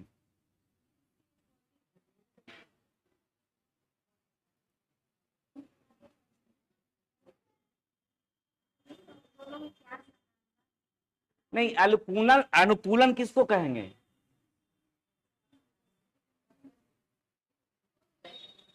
देखिए, एक चीज बताते हैं। अनुकूलन, अनुकूलन जो होता है, अनुकूलन एक लंबी प्रक्रिया का अथी है, मतलब एक लंबी प्रक्रिया का उदाहरण है। नहीं समझ में आया? जैसे मछलियां अगर जल में निवास कर रही है तो उसका वो अनुकूलन है ना, उसमें वो ज्यादा कंफर्टेबल है। हम लोग उसमें रह सकते हैं? नहीं। लेकिन अगर हम लोग वायु में रह सकते हैं, लेकिन मछली रह सकती है? नहीं ना रह सकती है, तो उसके लिए वो अनुकूल नहीं ना है। ठीक है, तो वही कह रहा है। देखिए क्या होता है जो कि पौधे और जीवों के विशिष्ट लक्षण एवं स्वभाव, ध्यान दीजिएगा, कोई हर एक पौधा हर एक विशिष्ट जगह का क्या होता है? अलग अलग पहचान है। हो सकता है जो मैंग्रोव वन में, जो पश्चिम बंगाल का मैंग्रोव वन है, उसमें जो पौधे उगते हैं वो क्या इधर उग पाएंगे? नहीं। मुजफ्फरपुर का जो लीची का पेड़ है, भारत के कहीं अन्य जगहों पर मिलता है? नहीं ना। तो वो पौधा वो जगह का के लिए क्या हो गया? विशिष्ट पहचान हो गया। तो वही कह रहा है कि पौधे और जीवों के विशिष्ट लक्षण एवं स्वभाव जो उन्हें एक क्या करते हैं? आवास विशेष में रहने का अनुकूल बनाते हैं, उसी को हम लोग क्या बोलते हैं? अनुकूलन कहलाता है। ये हमारा स्टेटमेंट क्या है? सही है। ठीक है, स्टेटमेंट हमारा क्या है? सही है। लेकिन दूसरा कह रहा है स्टेटमेंट, और इसमें आप लोग फंस जाइएगा, हम जानते हैं कि फंस जाइएगा। क्या कहता है स्टेटमेंट? कि मैदानी क्षेत्र का एक व्यक्ति को ऊंचे पहाड़ी क्षेत्र में ले जाते हैं। जैसे हम लोग तो मैदानी एरिया में रहते हैं, वैष्णो माता या ऊटी या किसी हिल देहरादून वगैरह जाते हैं पहाड़ी इलाका में, तो क्या होता है? सांस फूलने लगता है कि नहीं लगता है? और जो उधर पहाड़ी हिली माउंटेन में रहने वाला व्यक्ति डेली उतना चढ़ता उतरता है, लेकिन उसका सांस नहीं फूलता है। तो वही कह रहा है कि मैदानी क्षेत्र के एक व्यक्ति को ऊंचे पहाड़ी क्षेत्र में तीव्र गति से सांस लेनी पड़ती है, परंतु थोड़े दिन के बाद वो भी व्यक्ति अगर वहां रह जाता है तो वो क्या हो जाता है? उस माहौल में वो भी क्या हो जाता है? घुल मिल जाता है। तो उसी को हम अनुकूलन कहेंगे। इसको अनुकूलन कहेंगे? बताइए क्या है? नहीं कहेंगे? इसको क्या कहेंगे?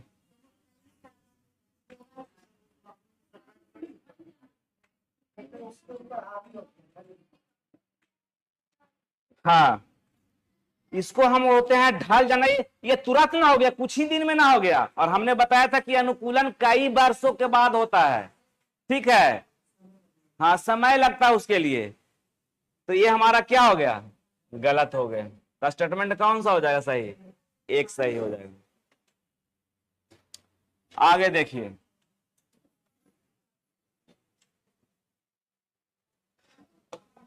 कर किसी सजीव का परिवेश, मतलब जहां वो रहता है उसको हम लोग क्या कहते हैं? आवास कहते हैं। जहां भी आप लोग जहां भी आपका वो जो आसपास का जैसा परिवेश है उसी का अनुसार आपका आवास रहन सहन हो जाता है कि नहीं हो जाता है? ठीक है। आवासों में विभिन्न घटक उपस्थित होते हैं। जैसे मान लिया कि अभी इधर आप क्या कहते हैं? अभी इधर हम लोग जींस और क्या पहन रहे हैं? शर्ट पहन रहे हैं ना। साउथ में रहिएगा तो जींस पैंट पहनेगा तो हंसेगा, वहां पर क्या पहनना पड़ेगा? धोती कुर्ता पहनना पड़ेगा। तो आपको वहां रहते रहते उसका चाल व्यवहार क्या करना पड़ेगा? अपनाना पड़ेगा ना अपने आप में, ना तो आप और दिखिएगा ना, आप पे हंसेगा। इधर आएगा धोती कुर्ता पहन के तो इधर वाला हंसेगा। ठीक है, तो वही कह रहा है कि आवासों में जिस किसी सजीव का परिवेश जिसमें वो रहता है वो क्या कहलाता है, आवास कहलाता है। और आवासों में विभिन्न घटक क्या होते हैं, उपस्थित होते हैं। घटक मतलब क्या, उसका फैक्टर क्या क्या। देखिए कि किसी आवास में पाए जाने वाले सभी जीव, पौधे एवं जंतु उसके क्या होते हैं, जैव घटक होते हैं। सही तो है, सही है। दूसरा है जैसे एक होता है जैव घटक, एक होता है अजैव घटक। जैव घटक में कौन हो गया, जैव घटक में जिंदा चीज हो गया, लिविंग चीज को हम लोग जैव घटक बोलेंगे। और नॉन लिविंग थिंग को क्या बोलेंगे, अजैव घटक। जैसे सूर्य, सूर्य का रोशनी, ठीक है, लाइट यहां पर दिखा हुआ होगा, सूर्य का प्रकाश, उष्मा, ये सब जो है ये सब कैसा हो जाएगा, चट्टान, मिट्टी, वायु, जल, ये सब अजैव घटक में आ जाएगा।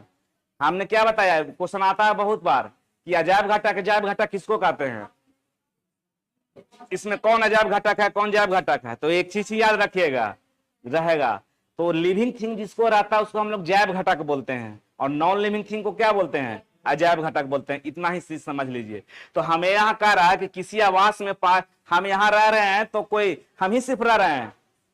अगर हम अपने घर में रह रहे हैं तो सिर्फ जिस गांव में रह रहे हैं तो सिर्फ हम ही लोग रह रहे हैं, मनुष्य ही रह रहा है नहीं ना, कुत्ता भी रह रहा है, पेड़ पौधे भी है। तो ये सब क्या हो गया, जैव घटक हो गया। और जो चट्टान हो गया, मिट्टी हो गया, वायु हो गया, जल हो गया, सूरज का प्रकाश हो गया, उष्मा हो गया, ये सब कैसा घटक में आएगा, अजैव घटक में आ गया। हो गया, हुआ कंफ्यूजन दूर। जैव घटक अजैव घटक में समझ में आ जाएगा ना, लिविंग थिंग को जैव घटक और नॉन लिविंग थिंग को अजैव घटक। बस ये याद रह जाएगा तो वहां आप लोग छाट लीजिएगा, हमको पता है इतना। तो कह रहा है किसी आवास में पाए जाने वाले सभी जीव, पौधे एवं जंतु उसके जैव घटक होते हैं। ये सही है। चट्टान, मिट्टी, वायु, जल जैसी अनेक निर्जीव वस्तुएं आवास के कैसे घटक होते हैं, अजैव घटक होते हैं। ये भी क्या हो गया, सही हो गया। तीसरा कह रहा है कि सूर्य का प्रकाश एवं उष्मा जैसे ऊर्जा घटक इन दोनों घटकों में से किसी में सम्मिलित नहीं है। सम्मिलित है ना जी, सूर्य और सूर्य का प्रकाश एवं उष्मा किसमें सम्मिलित है, सूर्य का प्रकाश एवं उष्मा किसमें सम्मिलित है, जैव घटक में। सूर्य और सूर्य का प्रकाश लिविंग थिंग है, निर्जीव है ना, ताजाब में ना जाएगा, ठीक है। तो ये गलत हो जाएगा, तो ओनली कौन हो जाएगा। आगे देखिए, कथा ऊंट मरुस्थलीय परिस्थितियों के लिए क्या होता है, अनुकूलित होता है। कहने का मतलब ये अनुकूलन से संबंधित है। हम लोग अनुकूलित हो पाएंगे, उतना गर्मी बर्दाश्त कर पाएंगे, बिना पानी पिए हुए रह पाएंगे। जितना तेज ऊंट दौड़ता है रेगिस्तान में, उतना तेज कोई और जानवर जुड़ सकता है नहीं ना। तो ऊंट अपने आप को रेगिस्तान में रहने के लिए क्या कर लिया है, अनुकूल कर लिया है। तो वो 10 दिन में किया है, इसके लिए उसको बहुत दिन का सामना करना पड़ा होगा, कठिनाई का, ठीक है। हजारों साल में वो जाकर अनुकूलता उस तरह का वो हासिल किया होगा। तो कह रहा है कि उसके पैर लंबे होते हैं, जिससे उसका शरीर रेत की गर्मी से क्या करता है, दूर रहता है। सही तो बात है, देख रहे हैं ना, ऊँट रहेगा इतना लंबा लंबा, पैर इतना तक रहेगा, उसके नीचे से आराम से आ जा सकते हैं आप लोग। उसके नीचे से हम बोल रहे हैं, इसको पैरों के नीचे से, ठीक है। तो दूर रहने के कारण उसका शरीर ये गर्मी से क्या रहता है, बचा हुआ रहता है। तो ये भी हमारा क्या हो गया, सही हो गया ना सही। दूसरा क्या कह रहा है कि उसमें मूत्रोत्सर्जन की मात्रा बहुत कम मात्रा में होती है तथा मल शुष्क होता है, क्योंकि पानी कम पीता है तो शरीर से पानी निकलता ही नहीं है, ठीक है। और पानी को वो ऐसा स्टोर करके रखता है कि वो ज्यादा दिन तक चल सके। हाँ, तो ये भी हमारा स्टेटमेंट क्या है, सही है। और उसको क्या नहीं आता है, पसीना नहीं आता है। मतलब उस क्षेत्र में रहने के लिए अपने आप को उस कंडीशन में ढाल लिया है कि हम कम से कम पानी को अपने शरीर से क्या करें, निकालें, ठीक है। तो ये हमारा तीनों स्टेटमेंट क्या हो गया, सही हो गया। और अब 10 दिन में जाके कर लीजिएगा, तो उसको अनुकूलन नहीं कहेंगे, ठीक है उसको। तो आंसर कौन सही हो जाएगा इसमें जी, ऑल हो जाएगा इसमें आंसर। आगे देखिए, कारण निम्नलिखित कथनों पर क्या करना है, विचार करना। क्या विचार करना भाई, कि किसका शरीर धारा रेखीय नहीं होता है, ठीक है। ऑक्टोपस, स्क्विड और फिश या मछली। क्या हो गया सभी को, थोड़ा हम भी पानी पी लेते हैं।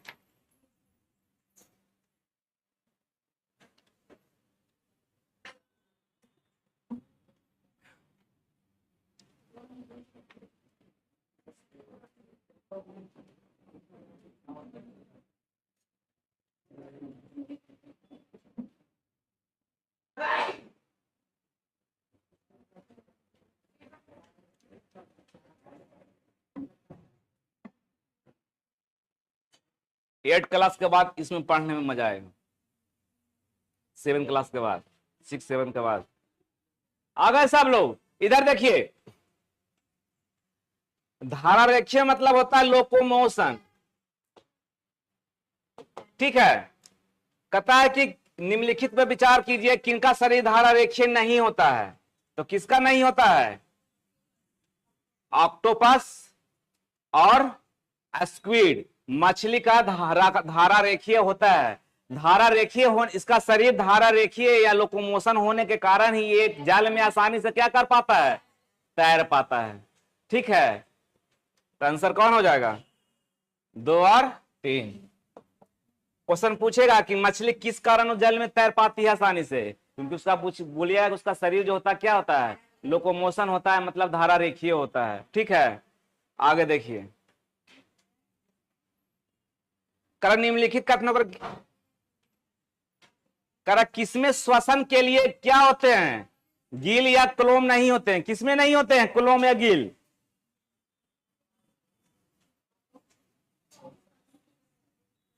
किसमें नहीं होते हैं? ऑक्टोपस में होते हैं, ऑक्टोपस में होते हैं। डॉल्फिन और व्हेल जो श्वास लेते हैं वो किससे लेते हैं? वो लेते हैं नेजल कैविटी से, नासा द्वार से लेते हैं, ठीक है। इसका आंसर कौन हो जाएगा? 2 और 3। आगे देख लीजिए, बताइए ऑक्टोपस का जो ब्लड, ऑक्टोपस का जो खून होता है किस कलर का होता है? बैगनी कलर का होता है। किसका कलर होता है? बैगनी कलर का होता है। किसका कलर उजला होता है? तिलचट्टा का कलर उजला होता है। क्यों उजला होता है? क्योंकि उसमें हेमोग्लोबिन नहीं पाया जाता है। जिसके ब्लड में हेमोग्लोबिन पाया जाएगा उसका ब्लड का रक्त कैसा हो जाएगा? रेड रहेगा, ठीक है। आगे सब मिलेगा आपको पढ़ने के लिए। आगे देखिए, नागफनी के पौधों में प्रकाश संश्लेषण निम्नलिखित में से किस भाग में होता है? तो ये हो जाएगा तना में, ठीक है। किसमें होगा? तना। नागफनी का पत्ता नहीं ना होता है, वो पत्तों को, नागफनी का जो कांटा होता है ना, वो एक्चुअली क्या होता है? कांटा नहीं होता है, वो भी पत्ता ही होता है। वो पत्ता को सिकुड़ाकर क्या कर लेता है? कांटा का निर्माण कर लेता है, ताकि कम से कम पानी क्या हो उसमें, मतलब कम पानी को वो बाहर निकाले। अगर पत्ती बड़ा बड़ा रहेगा तो उसमें फोटोसिंथेसिस होगा, और फोटोसिंथेसिस होगा तो पानी बाहर निकलना जाएगा, ठीक है।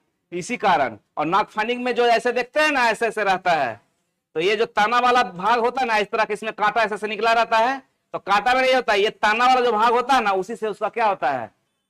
नागफनी का पौधा देखे हैं? तो देखे ना, तो समझ में आ गया होगा। नागफनी के पौधों को भी ऊंट जो है आसानी से खा लेता है। कटीले पौधों को भी, कांटेदार पौधों को भी क्या कर लेता है? क्यों खा लेता है? आ? आ? उसके लार में, उसके मुंह में इतना ज्यादा एंजाइम्स, क्या एंजाइम्स है अभी एक्चुअली याद नहीं आ रहा है, जिसके कारण बहुत ज्यादा वो काटा भी रहता है ना, सॉफ्ट हो जाता है, जिसके कारण वो खा लेता है, गड़ता ही नहीं। चलिए आगे देखो, सब बात की बात है। पौधे की पत्तियां श्वसन प्रक्रिया में वायु को क्या करती है? अंदर लेती है। और अगले चरण में पत्तियां क्या करती है? जैसे श्वसन करती है ना, तो कहता है कि पौधे पत्तियां, जब फोटोसिंथेसिस की बात नहीं हो रहा है, पौधे भी श्वसन करता होगा ना, जैसे हम लोग श्वसन करते हैं, तो कह रहा पौधा के पत्ते जो श्वसन करता है, रेस्पिरेशन करता है, तो उस प्रक्रिया में वायु को क्या करता है? अंदर करता है। तो इस प्रक्रिया में क्या होता है अगले चरण में? अगला चरण फिर क्या होता है? तो कार्बन डाइऑक्साइड का उपयोग करती है, तथा ऑक्सीजन वायु में क्या करती है? निष्कासित करती है। दूसरा कार्य ऑक्सीजन का उपयोग करती है, और कार्बन डाइऑक्साइड को वायु में क्या करती है? निष्कासित करती है। तीसरा कार्य कार्बन, ऑक्सीजन और कार्बन डाइऑक्साइड दोनों का उपयोग करती है, और चौथा क्या कर रहा है? ऑक्सीजन व कार्बन डाइऑक्साइड दोनों वायु में निष्कासित करती है। कौन सा आंसर हो जाएगा? पहला हो जाएगा ना। कार्बन डाइऑक्साइड को क्या करती है? लेती है, और ऑक्सीजन को क्या करती है?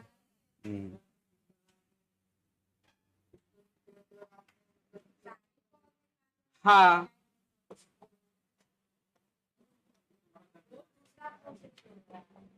लगा देखिए, निम्नलिखित में से किसमें श्वसन प्रक्रिया संपन्न होती है? कहता है पौधों में, जीव में, बीज में, किसमें होता है बताइए?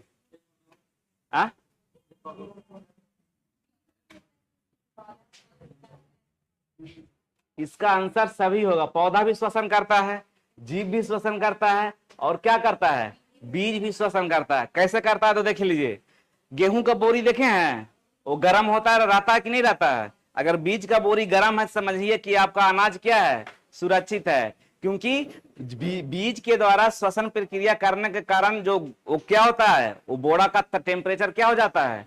गर्म हो जाता है। तो बीज भी क्या करती है? श्वसन करती है। तो आंसर कौन हो जाएगा?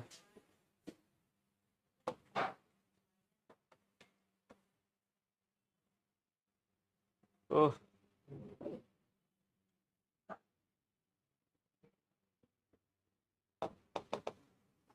अगला देखिए, अगला क्या कह रहा है? निम्नलिखित कथनों पे क्या करना है जी? विचार करना। क्या विचार करना है?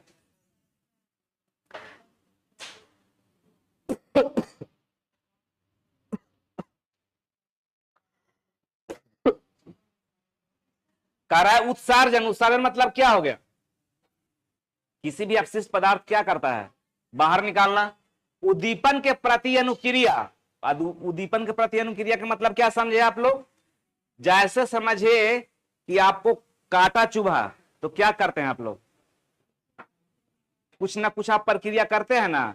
गर्म तवा पे आपको हाथ लगता है तो क्या करते हैं? कुछ ना कुछ जल्दी से खींच लेते हैं ना। ठीक है, तेज प्रकाश आपकी आंखों पे पड़ता है तो आंखें क्या हो जाती है? बंद हो जाती है ना। यही हो गया, वही हो गया, उद्दीपन हो गया। ठीक है, जैसे छुई मुई का पौधा या लाजवंती का पौधा को आप हाथ लगाते हैं तो क्या करता है? मुरझा जाता है, रिएक्ट करता है ना। वही चीज कह रहा है, उद्दीपन के प्रति अनुक्रिया। और तीसरा क्या है? प्रजनन। तो करता है कौन से सजीवों, जंतु चाहे पौधा, दोनों के लक्षणों में क्या होते हैं? सम्मिलित हैं। तो कौन सम्मिलित है? उत्सर्जन सम्मिलित है कि नहीं सम्मिलित है? पेड़ पौधे भी कार्बन डाइऑक्साइड लेते हैं और ऑक्सीजन क्या करते हैं? निकालते हैं। और प्रजनन भी तो पेड़ पौधे भी करते हैं, सजीव भी करता है और पौधा भी करता है। उद्दीपन के प्रति हम लोग भी रिएक्ट करते हैं, पौधा भी रिएक्ट करता है। पौधा रिएक्ट किया कि नहीं किया? जैसे छुई मुई वाला का पौधा को दिए ना, उसको हम लोग छुए तो वही रिएक्ट किया। हम लोग को भी, जंतु भी गर्म चीज या कोई नुकीला चीज हाथ में पड़ेगा तो रिएक्ट करते हैं। तो इसका आंसर कौन हो जाएगा? 1, 2 और 3। समझने का सिर्फ एक तरीका है।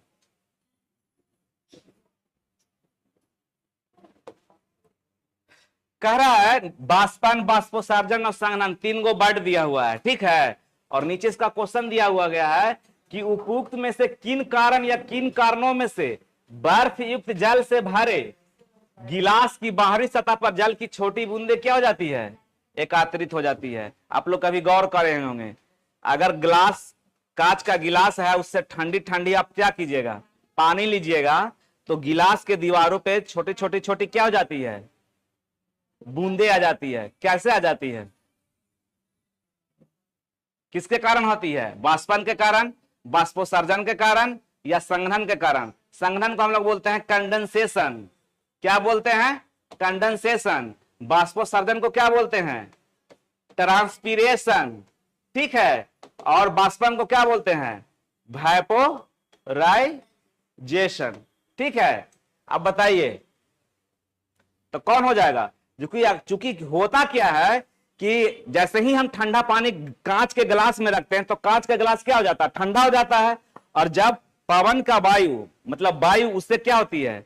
टकराती है, तो वायु भी क्या हो जाती है? वायु में नमी है ना, तो उसका टेम्परेचर जैसे ही उस टकराने से घटता है तो उसके जो जलवाष्प है उसमें क्या हो जाता है? संघनन हो जाती है, और उसके दीवारों पर, कांच की दीवारों पे क्या होती है? बूंद के रूप में जमा होने लगती है। तो उसी को हम लोग क्या बोलते हैं? संघनन बोलते हैं, कंडेंसेशन बोलते हैं। और संघनन के कारण ही बादल का क्या होता है? बारिश होता है। संघनन के कारण बादल का निर्माण होता है और बारिश होती है। ठीक है, और बाष्पोत्सर्जन किसको कहते हैं? कोई पूछेगा आपसे, बताइए ट्रांसपीरेशन किसको कहते हैं? हाँ, पेड़ पौधे जब प्रकाश के संश्लेषण के क्रिया के दौरान ग्लूकोज का निर्माण करते हैं, और प्रोडक्ट के रूप में तो ग्लूकोज का निर्माण करते हैं, और उसके साथ साथ वाटर और ऑक्सीजन को क्या करते हैं? बाहर निकालते हैं। उस प्रक्रिया को जो बाहर निकालता है ना, उस प्रोसेस को हम लोग क्या बोलते हैं? ट्रांसपीरेशन बोलते हैं, बाष्पोत्सर्जन बोलते हैं। और बाष्पोत्सर्जन की प्रक्रिया, ट्रांसपीरेशन की जो प्रोसेस है वो कहां संपन्न होती है? पतियों में। पतियों में कहां? स्टोमाटा, जिसको हम लोग रंध्र बोलते हैं, ठीक है। और बाष्पन तो जानते ही हैं किसको कहते हैं, जब पानी खौलने लगेगा, कोई, हाँ, कोई लिक्विड जब बाष्प में चेंज होने लगती है। तो आंसर इसका कौन हो जाएगा? ओनली 3। आगे देखिए, जल चक्र, वाटर साइकिल के बारे में पूछ रहा है। वाटर साइकिल के बारे में क्या है? कह रहा है कि वायु में, ध्यान दीजिएगा, वायु में मतलब हवा में जल वाष्पन तथा संघनन के प्रक्रमों के द्वारा क्या करता है? प्रवेश करता है। दूसरा, जल को पृथ्वी के पृष्ठ पर पुनः वापस लाने में बाष्पोत्सर्जन प्रक्रम क्या करता है? महत्वपूर्ण भूमिका निभाता है। और तीसरा कहता है कि वायु में प्रविष्ट जल से बादल बनते हैं, ठीक है, और वर्षा, ओले तथा क्या करते हैं? हिम के रूप में जल पुनः धरती पर वापस आ जाता है। इसमें कौन आंसर सही है जी? पहला और दूसरा। Very good. ऐसे ही पता चला, इसको, इसमें ज्यादा कोई कॉन्सेप्ट है ही नहीं। अब बादल बनेगा, जैसे बादल कैसे बनता है? जब सूरज की किरणें समुद्र पे पड़ती है, उसका पानी गर्म होता है, उससे जल वाष्प क्या होता है? ऊपर होता है। और जब टेम्परेचर क्या होता है, एकाएक ठंडा जब होता है, कम होता है, तो यही जल वाष्प आपस में क्या होने लगते हैं? संघनित होने लगते हैं, कंडेंसेशन होने लगते हैं, और किसका निर्माण कर देते हैं? बादल का निर्माण करके वर्षा का निर्माण कर देते हैं। तो पुनः आ गया ना वर्षा, जल चक्र हो गया ना, पुनः पृथ्वी पे आ गया। हाँ, इन निम्न निम्न ताप, टेम्परेचर कम होगी। अभी देखिएगा गर्मी बहुत ज्यादा है, अगर एकाएक टेम्परेचर लो हो जाएगा ना, कम हो जाएगा ना, तो वर्षा हो जाएगी। कभी भी देखिएगा। हाँ,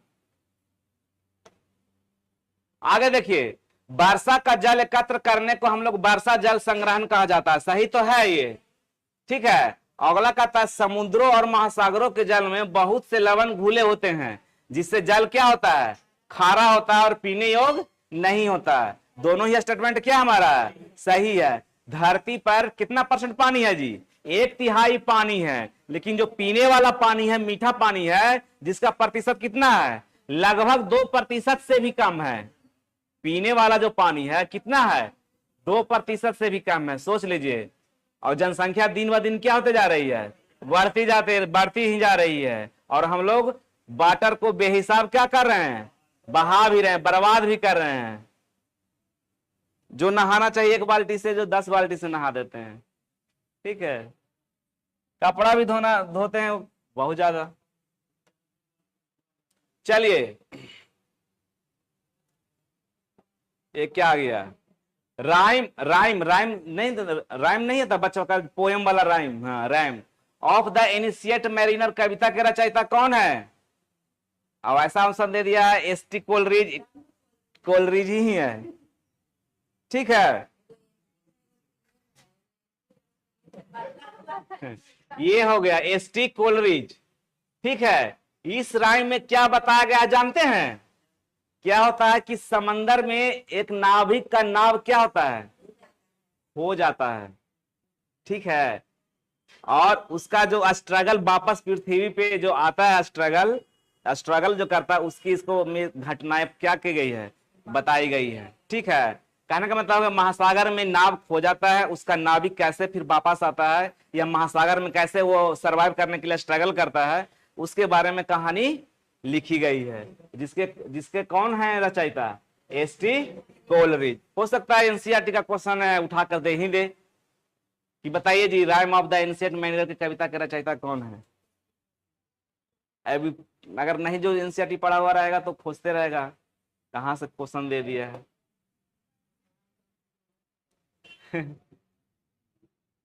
चलिए, अब यहां से पढ़ने में मजा आएगा।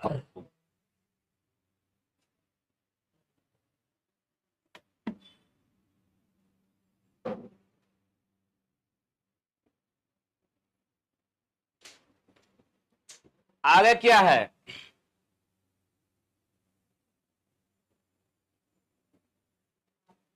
जो जीव अपना भोजन स्वयं बनाते हैं, संश्लेषित करते हैं, वो क्या कहलाते हैं? किसी भी जीव को जिंदा रहने के लिए क्या चाहिए जी? भोजन तो चाहिए ना चाहिए। तो संसार में जितने भी जीव हैं उसको जिंदा रहने के लिए क्या चाहिए? भोजन की आवश्यकता होती है। तो कुछ ऐसे जीव हैं जो स्वयं से भोजन बनाते हैं, और कोई जो है जो दूसरे के भोजन पे क्या रहते हैं? आश्रित रहते हैं। तो जो सजीव भोजन को स्वयं बनाते हैं उसको हम लोग क्या बोलते हैं? ऑटोट्रॉफ बोलते हैं। और जो सजीव दूसरे के भोजन पे या दूसरे पे आश्रित रहते हैं उसको हम लोग क्या बोलते हैं? उसको हम लोग हेटेरोट्रॉफ बोलते हैं। तो कह रहा है कि जो जीव अपना भोजन स्वयं संश्लेषित या बनाते हैं क्या कहलाते हैं? स्वोपवासी या ऑटोट्रॉफ कहलाते हैं। स्टेटमेंट सही है गलत है? स्टेटमेंट हमारा बिल्कुल सही है। और जो जीव अन्य पादपों द्वारा संश्लेषित भोजन ग्रहण करते हैं, मतलब जो जीव किसी दूसरे पादपों द्वारा संश्लेषित भोजन को ग्रहण करते हैं, वो उसको हम लोग क्या बोलते हैं? विषमपोषी बोलते हैं या हेटेरोट्रॉफ बोलते हैं। तो दोनों स्टेटमेंट हमारा क्या है जी? सही ना है? तो कौन आंसर हो जाएगा? दो। जितने भी प्लांट किंगडम के अंतर्गत जो भी आएंगे वो क्या कहलाएंगे? ऑटोट्रॉफ कहलाएंगे। और जो एनिमल किंगडम के अंतर्गत आएंगे उसको हम लोग क्या बोलेंगे? हेटेरोट्रॉफ बोलेंगे। ठीक है।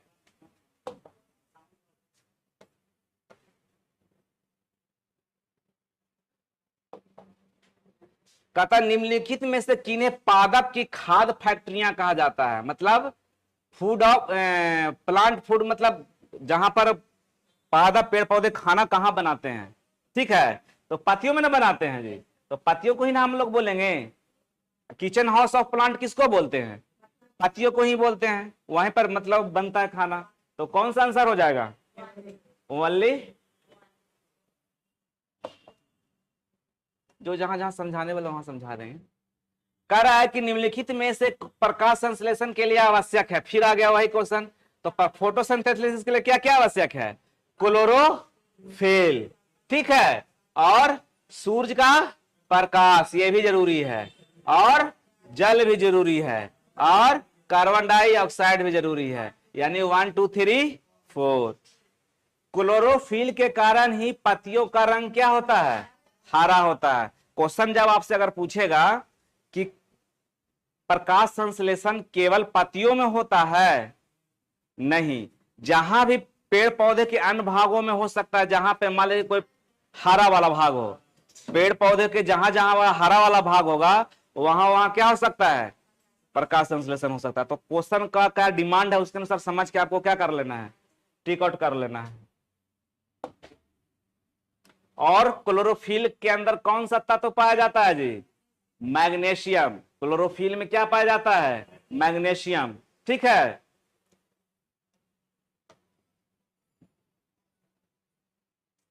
क्लोरोफिल की खोज किसने किया था? हाँ, शिम्फर नामक वैज्ञानिक ने किया था। आगे देखिए, प्रकाश संश्लेषण के संदर्भ में निम्नलिखित कथनों पर क्या करना है? विचार करना है। ठीक है। तो प्रकाश संश्लेषण या फोटोसिंथेसिस संश्लेषण की वह प्रक्रिया द्वारा ऑक्सीजन गैस तथा कार्बोहाइड्रेट क्या करता है? बनाता है। सही या गलत है? और पत्तियों के अलावा पादपों के दूसरे हरे भागों में भी प्रकाश संश्लेषण होता है। तो यह स्टेटमेंट तो सही है ना? अभी ना हमने बताया था कि अगर पूछेगा ओनली लगा के तो गलत हो जाएगा वो स्टेटमेंट। ठीक है। कह रहा पत्तियों के अलावा पादपों के दूसरे हरे भागों में, जहां भी हरा भाग होगा वहां भी क्या हो जाएगा? प्रकाश संश्लेषण हो जाएगा। ठीक है। और पहला कह रहा कि प्रकाश संश्लेषण की प्रक्रिया के द्वारा ऑक्सीजन गैस तथा कार्बोहाइड्रेट बनाता है। बनाता है। सही है गलत है? कैसे गलत है? कार्बन डाइऑक्साइड कहाँ है? कार्बोहाइड्रेट है ना। तो कार्बोहाइड्रेट ग्लूकोज नहीं बनाता है। प्रकाश संश्लेषण करता है तब कार्बोहाइड्रेट ग्लूकोज है ना बनाता। 6 क्या हो गया? तो सही है गलत है? वाह, ठीक है। अरे क्या होता है जी? 6CO2 plus 6H2O, sorry 12H2O sunlight की उपस्थिति में क्या बनाएगा? C6H12O6। इसी को हम लोग क्या बोलते हैं? ग्लूकोज बोलते हैं। कार्बोहाइड्रेट का सबसे सिंपल फॉर्म ग्लूकोज ही ना होता है। प्लस क्या होता है 6H2O, अब प्लस क्या हो गया 6O2, तो यही ना ऑक्सीजन, और ये हो गया, ये दो तो बना ही रहा है ना, तो आंसर ये भी सही हो जाएगा और ये भी सही हो जाएगा, यानी कि 1 और 2 दोनों। आगे देखिए, कह रहा है कि सभी प्लांट अपना भोजन स्वयं संश्लेषित करते हैं। ठीक है, सही है, सभी पादप बोल रहा है। ठीक है, फिर कहता है पादप मृदा में उपस्थित नाइट्रोजन जड़ों की सहायता से क्या करते हैं, प्राप्त करते हैं। ये सही है गलत है, बताइए कौन सही है कौन गलत है। दूसरा तो सही है कि अगर पौधों को नाइट्रोजन की जरूरत रहता है तो पौधों के जड़ों में कौन सा बैक्टीरिया पाया जाता है जी, दलहनी पौधों के जड़ों में 2 प्रकार के बैक्टीरिया पाए जाते हैं, एक होता है राइजोबियम, एक होता है क्लाड्रिस्ट्रियम। ठीक है, वो दोनों का क्या काम है, तो नाइट्रोजन को क्या चीज में चेंज कर देना, नाइट्रेट में चेंज कर देना, तो इससे मिल जाता, तो ये हमारा क्या हो गया, सही हो गया। फिर कहता है सभी पादप अपना भोजन क्या करते हैं, स्वयं बनाते हैं। ये सही है गलत है, हाँ। जैसे देखिए सभी हम पहले ही बहुत बार बता चुके हैं कि अगर सभी लगा के दे ना तो समझिए कि वो गलत है, स्टेटमेंट क्या है वो सही है। जैसे अमरबेल क्या है, अमरबेल प्लांट है कि नहीं है ना, अमरबेल क्या है, वो भी पौधा है लेकिन खाना बनाता है, क्या करता है, किसी दूसरे पेड़ पौधे पे आश्रित रहता है। वो अमरबेल जिस पौधे पे गया उस पौधे को क्या करता है, सुखा देता है, तो गलत हो गया कि नहीं हो गया। ठीक है, सभी पौधों में क्लोरोफिल नहीं, अगर उसमें क्लोरोफिल पाया जाता तो उसका रंग कैसा होता है, लेकिन हरा होता है, पीला होता है। ठीक है, तो ये हमारा क्या हो जाएगा, गलत हो जाएगा। आंसर कौन हो जाएगा, केवल 2 होगा। आगे देखिए, आए सुशील सर आए हैं,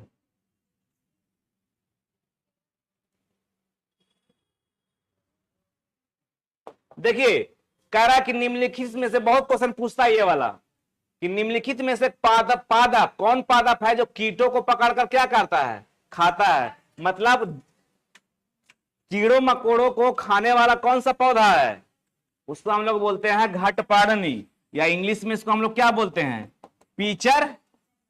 पीचर प्लांट। ठीक है, ये दोनों ये एक ही उसका इंग्लिश नेम है घटपर्णी का। ठीक है, तो ये क्या खाता है, कीड़े मकोड़ों को। क्यों कीड़े मकोड़ों को खाता है,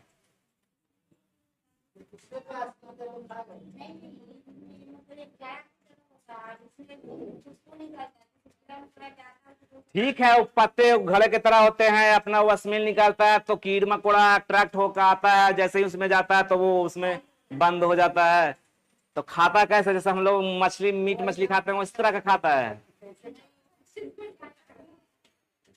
नहीं, देखिए बताते हैं क्या होता है। ये जो घटपर्णी पौधा या कीड़ा मकोड़ा खाने वाला पौधा उस एरिया में ज्यादा डेवलप होता है जिस एरिया में क्या नहीं, जिस एरिया में या जिस मिट्टी में नाइट्रोजन की मात्रा कम होती है। ध्यान दीजिएगा, ठीक है नाइट्रोजन की मात्रा कम होती है, तो नाइट्रोजन कहां से प्राप्त करेगा, तो यही कीड़ों मकोड़ों से प्राप्त करता। क्या करता, सड़ गल जाता है। जब सड़ गल जाता है ना तो उसके बाद जो भी उसमें न्यूट्रिशन रहता है उसको क्या कर लेता है, एब्जॉर्ब कर लेता है, ये ना कि वो निगल लेता है। ठीक है, आंसर कौन हो जाएगा, घटपर्णी हो जाएगा। ठीक है, आगे देखिए, निम्नलिखित कथनों पर क्या करना है जी, विचार करना। क्या विचार करना, देखिए,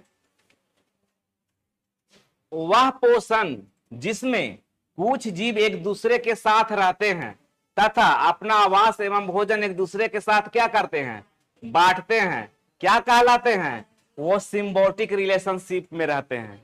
सही है गलत है, इसका कौन सा उदाहरण है, सिम्बायोटिक रिलेशन का कौन सा उदाहरण है, हाँ, कवक और मतलब लाइकेन इसको कह सकते हैं। बहुत अच्छा बताने जा रहे हैं, लाइकेन और शैवाल।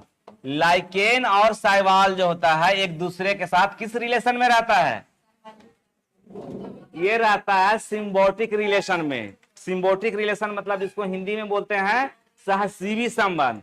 सहजीवी संबंध का मतलब हो गया कि जिंदा रहने के लिए एक दूसरे को क्या करते हैं, आदान प्रदान करते हैं। देखिए लाइकेन और शैवाल, तो शैवाल का क्या काम है, शैवाल का काम है, शैवाल का काम है फोटोसिंथेसिस करना। क्या करना, फोटोसिंथेसिस करना, प्रकाश संश्लेषण करना। और जो भी पादप प्रकाश संश्लेषण करेगा वो क्या करेगा, खाना बनाएगा, खाना बनाएगा ना। तो चूंकि लाइकेन खाना नहीं बनाता है, ठीक है, तो ये लाइकेन क्या करता है, लाइकेन को क्या करता है, रहने के लिए घर देता है। सॉरी, ओह आप लोग भी नहीं बताते हैं, बताए थे।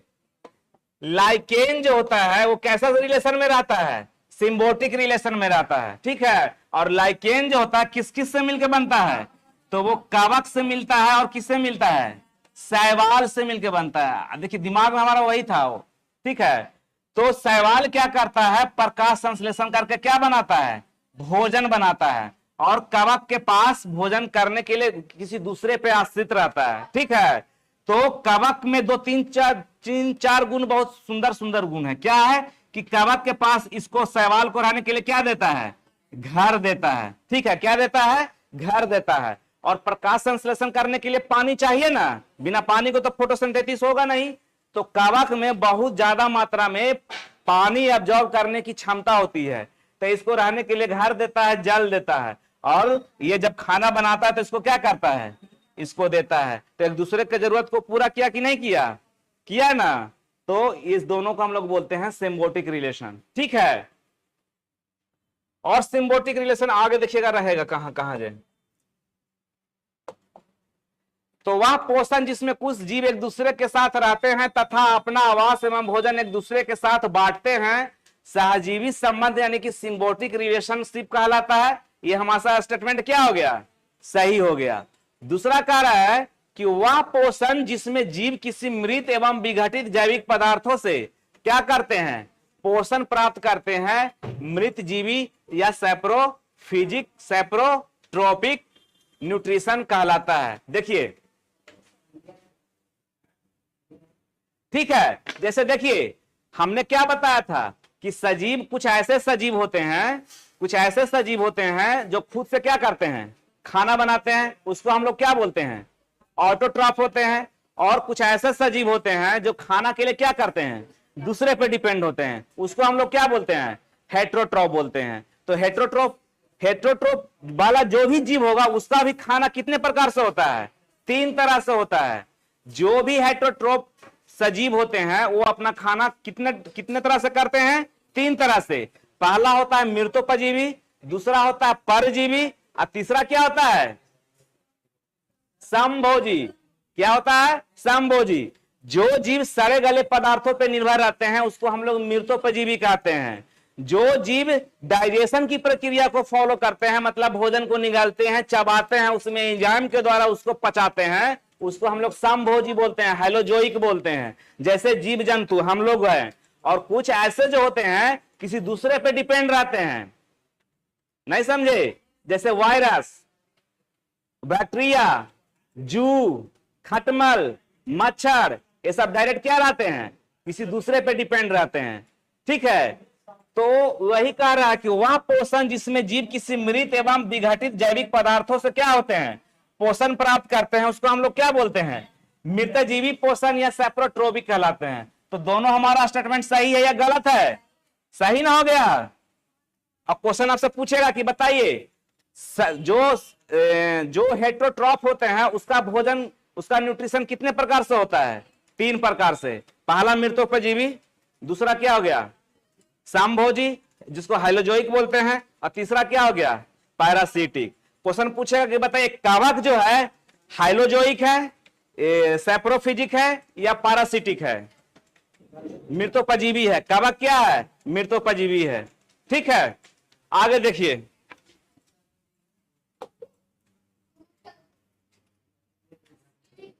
कह रहा है कि कौन सा सिम्बोटिक रिलेशन का उदाहरण है, ठीक है, सहजीवी का उदाहरण है। कौन उदाहरण, कौन कौन है इसमें, शैवाल कवक को ही मिला के हम लोग क्या बनाता है, लाइकेन बनाता है। और लाइकेन है ना एयर पॉल्यूशन इंडिकेटर भी है। ठीक है, क्वेश्चन पूछेगा ना कि बताइए इनमें से कौन सा जो है नेचुरल एयर पॉल्यूशन इंडिकेटर है। जिस क्षेत्र में पॉल्यूशन की मात्रा क्या होगी, ज्यादा होगी, उस क्षेत्र में लाइकेन मिलेगा ही नहीं मिलेगा। ठीक है, और किस प्रकार के पॉल्यूशन में, तो SO2 वाला पॉल्यूशन, सल्फर डाइऑक्साइड वाला पॉल्यूशन। तो इसमें कौन है जो सहजीवी संबंध का उदाहरण रखता है, तो पहला कौन हो गया, शैवाल और कवक। सिंपल से समझिए कि सहजीवी उदाहरण किसको कहते हैं, सहजीवी संबंध या सिम्बोटिक रिलेशन किसको कहते हैं, एक दूसरे से सहयोग से क्या करता है, जीवन व्यतीत करता है। इसमें शैवाल क्या करता है, खाना बनाता है, और कवक शैवाल को रहने के लिए घर और जल देता है, और खाना बना के शैवाल किसको दे देता है, कवक को देता है। तो ये दोनों का सिम्बोटिक रिलेशन हो गया। शैवाल और जीवाणु नहीं रहता है, कवक और जीवाणु नहीं रहता है, पादप और जीवाणु रहता कि नहीं रहता है। उदाहरण अभी बताए थे, हाँ वेरी गुड, राइजोबियम, दलहनी पौधे के जड़ों में बैक्टीरिया रहता है ना, तो उसको रहने के लिए घर और आवास कौन दे रहा है, दलहनी पौधे दे रहा है, तो पादप हो गया। और बैक्टीरिया उसको क्या कर रहा है, नाइट्रेट दे रहा है। नाइट्रोजन तो शुद्ध रूप में वो यूज करेगा नहीं, पेड़ पौधे किस रूप में दे रहा है, नाइट्रेट के रूप में। तो ये भी तो सहजीवी संबंध में आ गया ना। तो आंसर कौन हो जाएगा, पहला और चौथा। तो आंसर कौन हो जाएगा, सी हो जाएगा। ठीक है, आगे देखिए,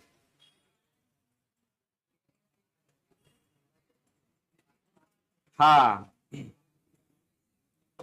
कह रहा है कि पादप के किस भाग के द्वारा प्रकाश संश्लेषण हेतु वायु से कार्बन डाइऑक्साइड क्या करते हैं, लेते हैं। तो किसके द्वारा लिया जाता है, तो रंध्र के द्वारा, जिसको हम लोग क्या बोलते हैं, स्टोमाटा। ठीक है,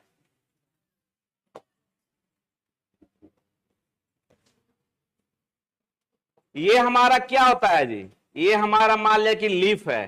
ठीक है, क्या है जी, लीफ है। इसमें छोटे छोटे जब पत्ते सूख जाएंगे ना, तो छोटे छोटे क्या दिखाई पड़ेंगे आपको, छिद्र दिखाई देंगे। इसी को हम लोग क्या बोलते हैं, स्टोमाटा बोलते हैं। इसको हम लोग क्या बोलते हैं, स्टोमाटा बोलते हैं, जिसको हिंदी में हम लोग क्या बोलते हैं, रंध्र बोलते हैं। ठीक है, आप समझ में आ गया ना। और रंध्र में क्या होता है, कौन सी प्रक्रिया होती है, बाष्पोत्सर्जन होती है, ट्रांसपीरेशन होती है। ठीक है, क्वेश्चन पूछेगा कि बाष्पोत्सर्जन की प्रक्रिया की दर को किस चीज से मापते हैं, फोटोमीटर से मापते हैं। आगे देखिए, प्रकाश संश्लेषण प्रक्रम के द्वारा पौधे कार्बोहाइड्रेट का संश्लेषण करते हैं। यह कार्बोहाइड्रेट निम्नलिखित में से किससे मिलकर बना होता है, बहुत ही इंपॉर्टेंट क्वेश्चन है। हम लोग आप सीधा सीधा बताइए, कार्बोहाइड्रेट का फार्मूला बताइए, C6H12O6। इसमें क्या क्या आपको दिखाई पड़ रहा है, कार्बन, हाइड्रोजन, ऑक्सीजन। तो कौन कौन हो जाएगा, कार्बन, हाइड्रोजन और ऑक्सीजन। यानी कि हमारा जितना भी कार्बोहाइड्रेट है, चाहे मोनोसैकेराइड, डाइसैकेराइड या पॉलीसैकेराइड, उसमें रहेगा कार्बन, हाइड्रोजन और ऑक्सीजन। ठीक है, लेकिन जैसे ही इसमें नाइट्रोजन ऐड करते हैं, वो किसका बन जाता है, वो प्रोटीन का बन जाता है। किसका बन जाता है, प्रोटीन का बन जाता है। ठीक है, आंसर कौन हो जाएगा, 1, 2 और 3। कौन हो जाएगा, 1, 2 और 3।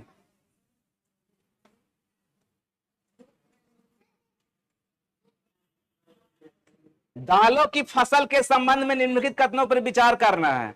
कह रहा है दालों की फसलों के लिए उन्हें मृदा में नाइट्रोजनी उर्वरक देने की आवश्यकता नहीं होती है।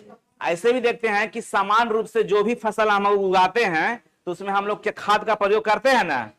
लेकिन दलहनी पौधों को अगर हम उगाते हैं, जैसे चना हो गया, अरहर हो गया, मूंग हो गया, मसूर हो गया, ये सब के पौधों में हम लोग को खाद देने की आवश्यकता नहीं पड़ती है। क्यों नहीं पड़ती है, क्योंकि उसके जड़ों में राइजोबियम नामक बैक्टीरिया है, जो किसमें चेंज कर देता है नाइट्रोजन को, नाइट्रेट के रूप में। यूरिया में सबसे ज्यादा क्या पाया जाता है जी, नाइट्रोजन ही ना पाया जाता है, 46% पाया जाता है। तो कह रहा कि दालों की फसलों के लिए उन्हें मृदा में नाइट्रोजनी उर्वरक देने से क्या होती है, आवश्यकता नहीं पड़ती है। ठीक है, ये कथन दिया हुआ है और उसका कारण क्या दिया हुआ है। ठीक है, क्योंकि दालों की फसल मृदा से नाइट्रोजन ग्रहण नहीं करती है, बल्कि कुछ ये विशेष जीवाणु फसलों को नाइट्रोजन प्रदान करते हैं। तो ये हमारा स्टेटमेंट सही ना हो गया जी? इस जो नाइट्रोजन प्रदान करते हैं किसके द्वारा प्रदान होता है? जीवाणु के द्वारा। देखिए कथन और कारण जब भी क्वेश्चन आए ना तो अपने आप में ऐड में क्या जोड़ दीजिए? क्योंकि जोड़ दीजिए। क्या जोड़ दीजिए? क्योंकि। अगर क्योंकि जोड़ने के बाद ये अगर बैठ जाता है तो कथन और कारण एक दूसरे से क्या हो जाएगा? मैच कर जाएगा, तो सही स्पष्टीकरण हो जाएगा। ठीक है, जैसे देखिए दालों की फसलों के लिए उन्हें मृदा में नाइट्रोजन उर्वरक देने की आवश्यकता नहीं पड़ती है क्योंकि दालों की फसल मृदा से नाइट्रोजन ग्रहण नहीं करते हैं, बल्कि कुछ विशेष जीवाणु फसलों को नाइट्रोजन पौधों को दे देते हैं। तो सही तो हो गया। यानी कि कथन और कारण दोनों क्या है? सत्य है, और कथन कारण की सही व्याख्या कर देता है। ठीक है, अपन मन से क्योंकि जोड़ देना है। चले ठीक है, 3-4 बार आ गया मैसेज स्टॉप करने के लिए। कुछ दूसरा क्लास चलेगी। 4 क्लास आप लोग का है। हाँ।